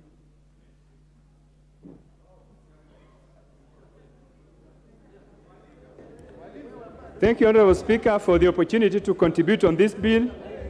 And Honorable Speaker, from the word go, I want to say that I oppose this bill, and also to clarify, Honorable Speaker, that my bias is not artificial, my bias is natural. Honorable Speaker, I oppose this bill because, one, we are just coming back from elections, Honorable Speaker, in which the government in power promised to make life easier for Kenyans. But, Honorable Speaker, if you look at this bill, section clause 33, Honorable Speaker, you will find that this bill is proposing to remove from the zero-rated position very critical items such as flour, cassava, and wheat. Honorable Speaker, when we passed tax laws in 2021 during COVID rules, we said that these items needed to be zero-rated so that they are made affordable for Kenyans. But, Honorable Speaker, this bill is proposing to remove these items from zero-rating position to exempt position, making them very expensive for ordinary Kenyans. Secondly, Honorable Speaker, there is a notion which I want to dissuade, Honorable Speaker, that it is better to tax rich Kenyans more than poor Kenyans. Honorable, this notion has no grounding in economics. Because, Honorable Speaker, if you want to tax rich Kenyans, the easiest route, Honorable Speaker, is to tax expenditures or to tax their luxuries. Honorable Speaker, if I wanted to advise the government side, I would propose to them, Honorable Speaker, that they could go and tax Kenyans in their clubs. Kenyans spend so much money in their clubs where they make merry, where they spend their extra income. Therefore, Honorable Speaker, to propose that we raise pay from 35% for those who earn more than 800,000 shillings per month means that for the first time in history, Honorable Speaker, pay is going to be Kenyans are going to pay more as salaried Kenyans than corporation tax. Honorable Speaker, there is no country where corporation tax is more than salary is more than pay. This is going to be the first. Thirdly, Honorable Speaker, this is a government that was elected recently on the promise of making life better for Kenyans. It is very interesting, Honorable Speaker, that a government that cannot even construct simple houses for police officers, a government that cannot even pay salaries in time, is promising us that they are going to construct houses for Kenyans. This is laughable, Honorable Speaker, and I want to say that this government cannot take us as fools. Therefore, Honorable Speaker, we must reject and oppose this bill in totality. Thank you, Honorable Atandi. Honorable Naomi Wako. Honorable members, after Naomi, I will give 5, and I'm going to slash your time to 1.5 minutes each. 5, then I call the mover to reply. 5 for 1.5 minutes each.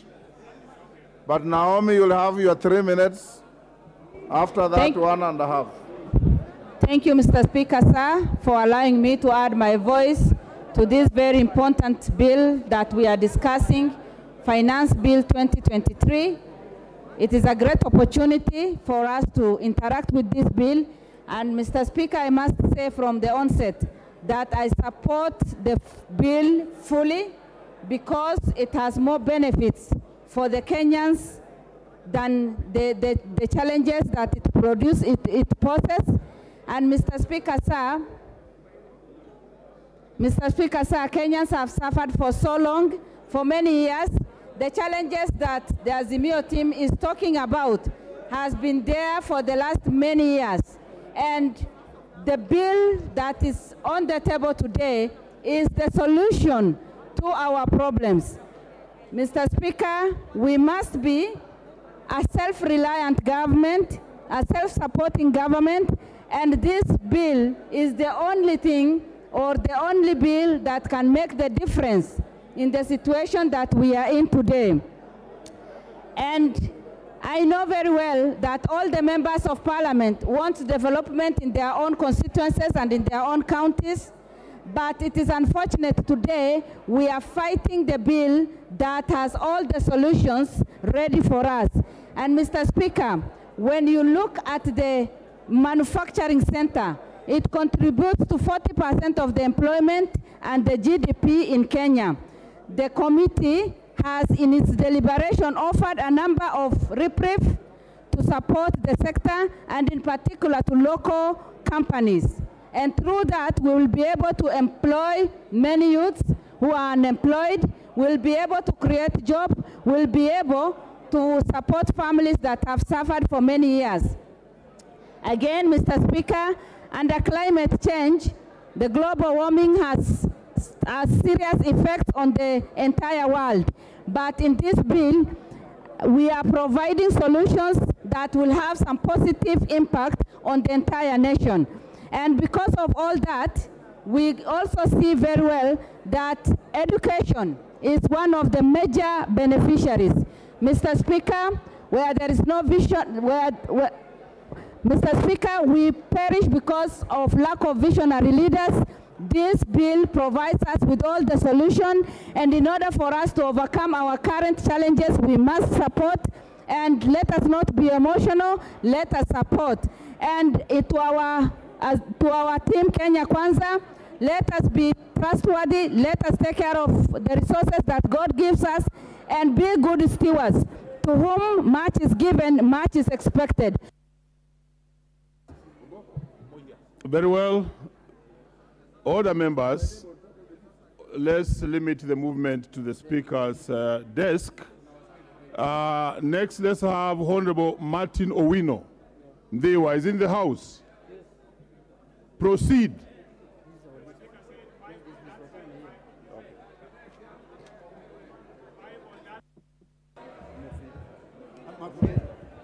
Thank you, Mr. Speaker. From the onset, I oppose this bill. The reason is the priority of Kenyans now is food, education, and healthcare. Number two, if you increase the petroleum product tax from 8 to 16, it means you are negating all those gains in zero rating and exemptions. So you are cheating Kenyans. Number three, Mr. Speaker, that bill or that debt which we are saying we are looking for, if only we can sit down and seal all the loopholes, the wastages, the thefts from our coffers, we will get that 780 billion. We don't need to tax Kenyans anymore. Mr. Speaker, I heard the KK saying that they are giving Kenyans what they promised. That is a lie. Let us not lie to Kenyans. Even a cow with much milk, if you over milk the cow to the veins, it will kick the bucket and you will have no milk. We are saying, as my party leader says, Punda imechoka. We don't want this bill. I oppose. Very well. The Honorable John Kawanjiku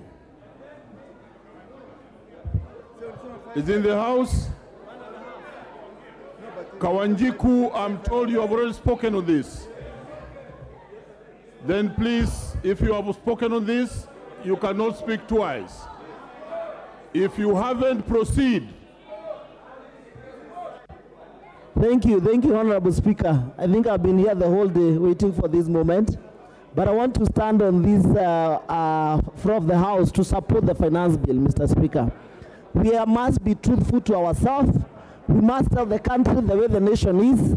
The issue of increasing in terms of debt, we cannot allow it to happen, Mr. Speaker. We must, in a way, be able to consolidate revenue, and so that we can be able to help our people in terms of posterity, in terms of the future, and probably from where we are coming from, Mr. Speaker. Some of the issues are raised by the finance bill, and we are supporting, Mr. Speaker, because as a country, we must start thinking towards the future, Mr. Speaker. We must make sure that we have enough houses, even on the issue of the house levy that the opposition are really raising. We must tell ourselves the truth, Mr. Speaker, that without the housing, some of us, probably in the areas that we come from, we don't have much land, Mr. Speaker, whereby that everybody who comes around can be able to get around to build. We must consolidate these people, put them in an affordable housing, and give them at least,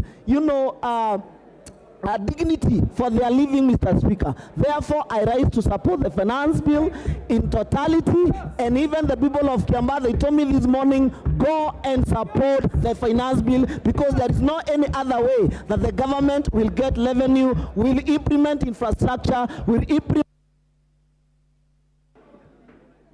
Thank you. You have had your bite. The Honorable Odege. Proceed, Odege. Thank you very much, Mr. Speaker. Okay. As a career trade unionist in this country, I was instructed by the workers in the public service to come here and oppose this bill. In trade union and in our labor practice, for you to deduct the money of a worker, it must be negotiated.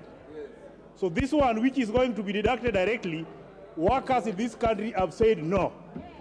As Nyatika MP, who is coming from the border with Tanzania, my own constituents feed on the goods from Tanzania because goods from Kenya are more expensive. So now, if you are increasing tax, this is very clear that Kenyans who are bordering neighboring countries will be doing their shopping in neighboring countries as opposed to Kenya. Yesterday, when I visited the supermarket, I found sugar from Uganda being sold in Kenya because Kenyans are not able to produce sugar themselves. My last one, which I want to say here, we cannot pay tax which we are not seeing dividend. If you want increased tax, tell us what you are going to do. When you go to Uganda, you go to Tanzania, education is free, medication is free. When you come to Kenya, we are paying. Then why do we pay tax when we are not seeing the returns? On behalf of workers and the people on your ticket.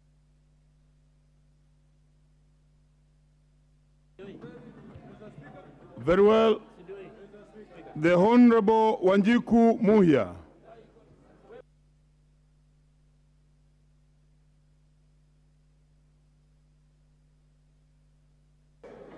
Thank you, Honorable Speaker. Honorable Speaker, I want to speak only two things because many issues have been deliberated on. One, Honorable Speaker, I want to speak on this 16% fuel levy. First, we are not the highest in the region. Rwanda is at 20, Tanzania is at 18, Uganda is at 18, and even if they are above us, we cannot even compare the development, particularly on the tarmac road here in Kenya. Yes. Number two, Honorable Speaker, Honorable Speaker, number two, through this tax, we are going to collect 300 billion. In this budget that we passed yesterday, we are shortfall of approximately 700 billion, meaning the next financial year, if we collect again 300 billion, everyone shall be rejoicing in this country. Finally, Honorable Speaker, the country must correct its taxes because from a regional level, we must obey the obligation of remittance to international obligations. We must also include the regional contributions that we do. We must print passports from the immigration. As the custodian of free movement of people, people must move, they need a passport, and this is from the taxes that we shall collect. Thank you, Honorable. Thank you. Thank you, Anjiku. Professor Jaldesa. Professor Jaldesa. Thank you, Mr. Speaker, sir. I raised to oppose the motion. And for two simple reasons. The first one, the bill does not consider the children matters. There is nothing in that bill that touches on the children and their welfare. There is nothing in that bill that touches on the junior secondary school education, the classroom, the teachers, and the laboratories that they require. The bill is discriminatory. It charges higher levies on women and the beauty products. By increasing, Mr. Speaker, the bill by increasing the petroleum levy, it increases the cost of living and cost of every aspect in life in this country. Housing levy is a scam. Housing levy is a scam and should not be charged to the Kenyans. After all, those of us who come from the north keep on moving from one place to another, and therefore we do not need those permanent houses. With those few remarks, Mr. Speaker, I stand to oppose.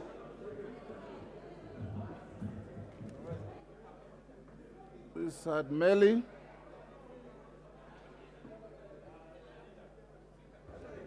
Thank you, Honorable Speaker. Honorable Speaker, I rise to support this bill. Honorable Speaker, I want to commend the Finance and Planning Committee for, first of all, having listened to Kenyans on issues that they've raised.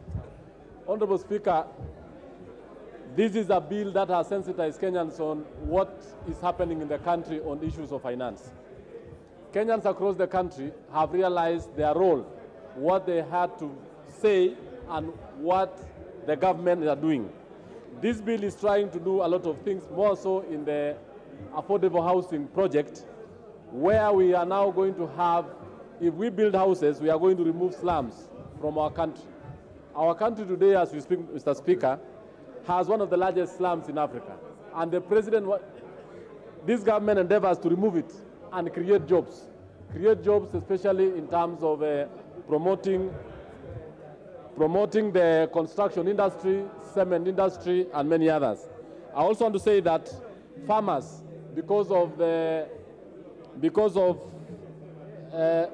exempt on fertilizer and zero rating, actually we shall increase production on food and many other products. Therefore, I support and I ask the House that we pass the bill. Thank you, Honorable Speaker. Dr. Nyikal. Thank you, Mr. Speaker, for at long last giving me this opportunity. Mr. Speaker, everybody has said here that this is the bill that has the bill that has attracted the most attention. Mr. Speaker, the reason is simple. Kenyans are suffering and they cannot take any more load. It is not because of public participation. And this bill is completely heartless. It does not consider the suffering of the people. If you look at the amendments are showing you that this bill had no interest in the people, what it was talking at all the areas where the people are suffering. And Mr. Speaker, everybody is talking here of debts. I've not heard anybody from that side talking about debt adjustment, restructuring of debt. You cannot just continue that you will get money from people to pay the debt. Debt can be restructured. Therefore, Mr. Speaker, I oppose this bill. Member for Ijara.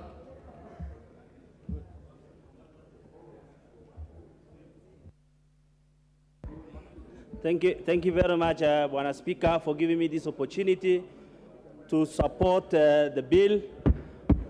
I support the bill. I support the finance bill. As you well know that because when our deputy president said that when you came into the government, they only found 93 million, people are saying he's lying.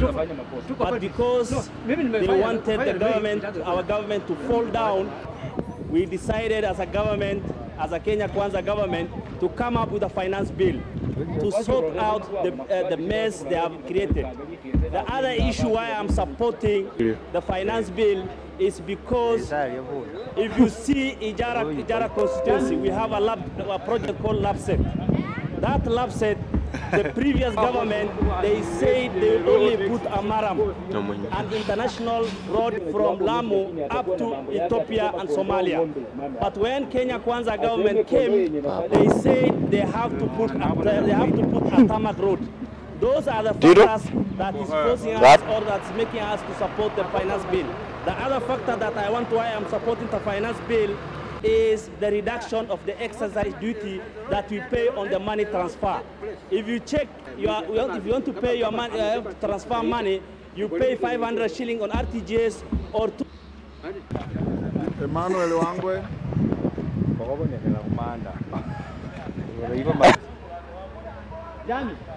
Thank you, Honorable Speaker. That is the last on this side. Honorable Speaker, I rise to oppose this finance bill, Honorable Speaker, on two grounds, Honorable Speaker. The issue of petroleum. I wish, Honorable Speaker, to be very clear that, Honorable Speaker, the petroleum cost, as it's shifting from 8 to 16, that will not only be the difference. Okay. But my concern, Honorable Speaker, is the issue that the current government has taken on G2G in terms of importation of petroleum products, Honorable Speaker. Honorable Speaker, as Speaker said, that the VAT across East Africa varies from 18, 20 to 16%, which they are proposing. But Honorable Speaker, what they are not mentioning is the issue of the premium on petroleum product. Honorable Speaker, as we see today, premium product on G2G contract is going for diesel at 118 in Kenya, petrol at 98. What's happening in the neighboring countries, Honorable Speaker? Tanzania is importing at 40 on diesel and 65 on premium.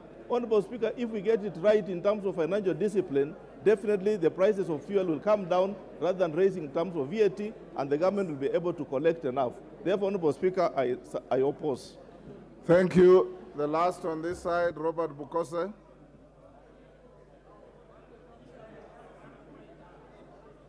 All the honorable members on their feet, take your seats. Order. Honorable members on your feet, take your seats. Take your seats. All the honorable members, take your seats. Take your seats. Member for Kilifi, take your seat.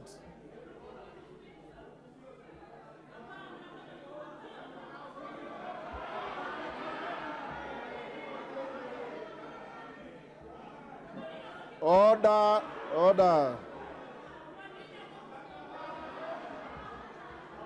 Order.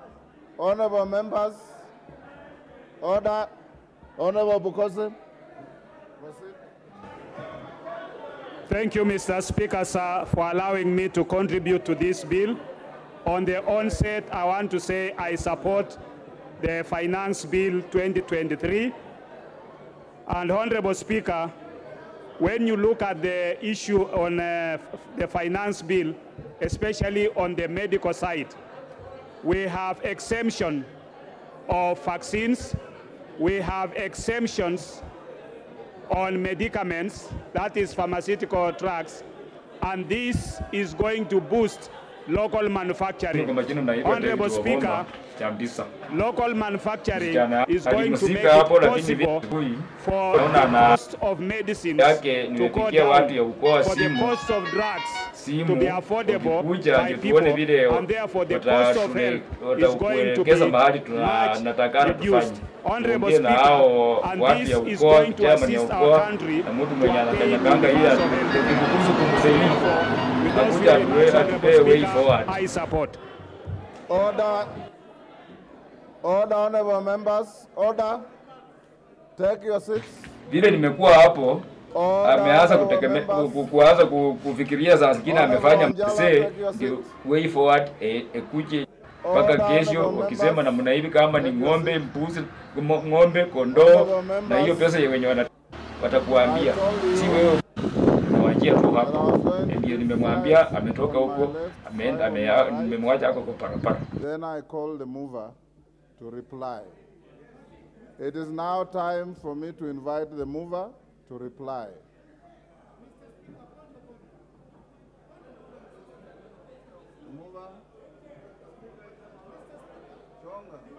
Kaka ya kasu kwa msiaka kama mpaka hapa. Na rege ya kaenda wakamwaka kika. Huyo driver wa takapila. Na mimi nafanya makosa. Tuko parties.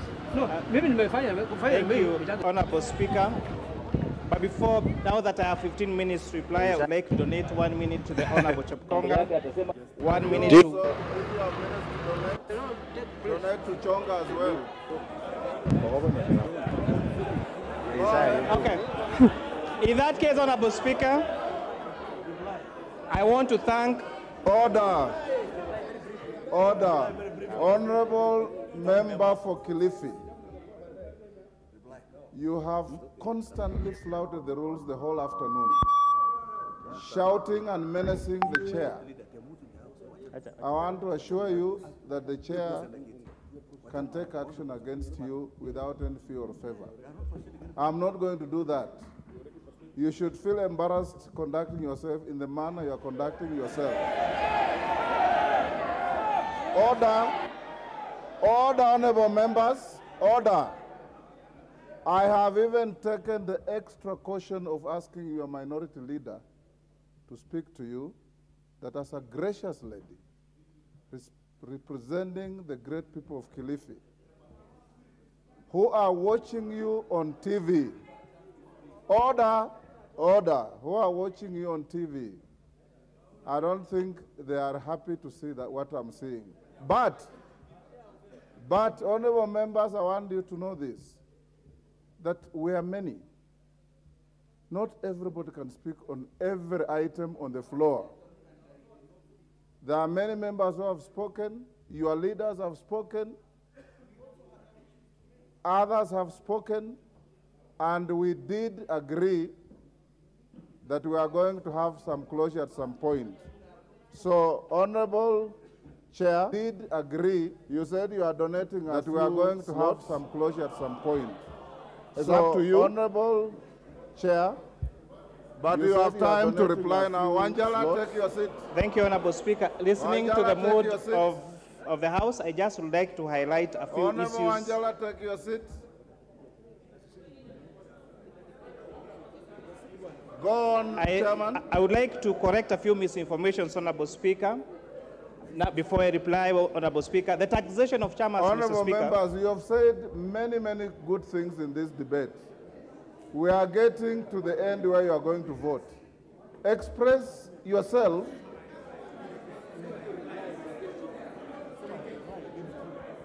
Go on. Yes, Honorable Speaker, I would like to take just 2 minutes to correct some of the misreporting that has happened on this bill. One of them has been the allegation that we propose for taxation of chairman, Honorable Speaker. we have businesses, we have individuals that have realized a loophole in our tax laws. So instead of registering a business as a business name or as a company, they are joining as individuals, registering a chama, and doing business as a chama, and therefore not getting into the tax net, Honorable Speaker. We've extensively talked about the things that the items that you've moved from tax exemption to zero rating, such as manufacture of fertilizer, manufacture of pesticides, manufacture of pharmaceuticals, manufacture of human vaccines, Honorable Speaker, assembly of parts of mobile phones, and all this, Honorable Speaker, are going to go a great way to incentivize our manufacturing, Honorable Speaker. Honorable Gutemanio. Honorable Junet, what's your point of order? Mr. Speaker, I want to seek your indulgence, Mr. Speaker. You know, when you are listening to the finance chairman responding, you need to see him physically, Mr. Speaker. But now we are blocked here. We can't see. It's like he's in another town. We are listening through radio or TV. Mr. Speaker, what are the sergeant at arms up to? Can we see the person who's talking to us? Sergeant at arms, allow Junet to have a bill in sight. Okay, continue.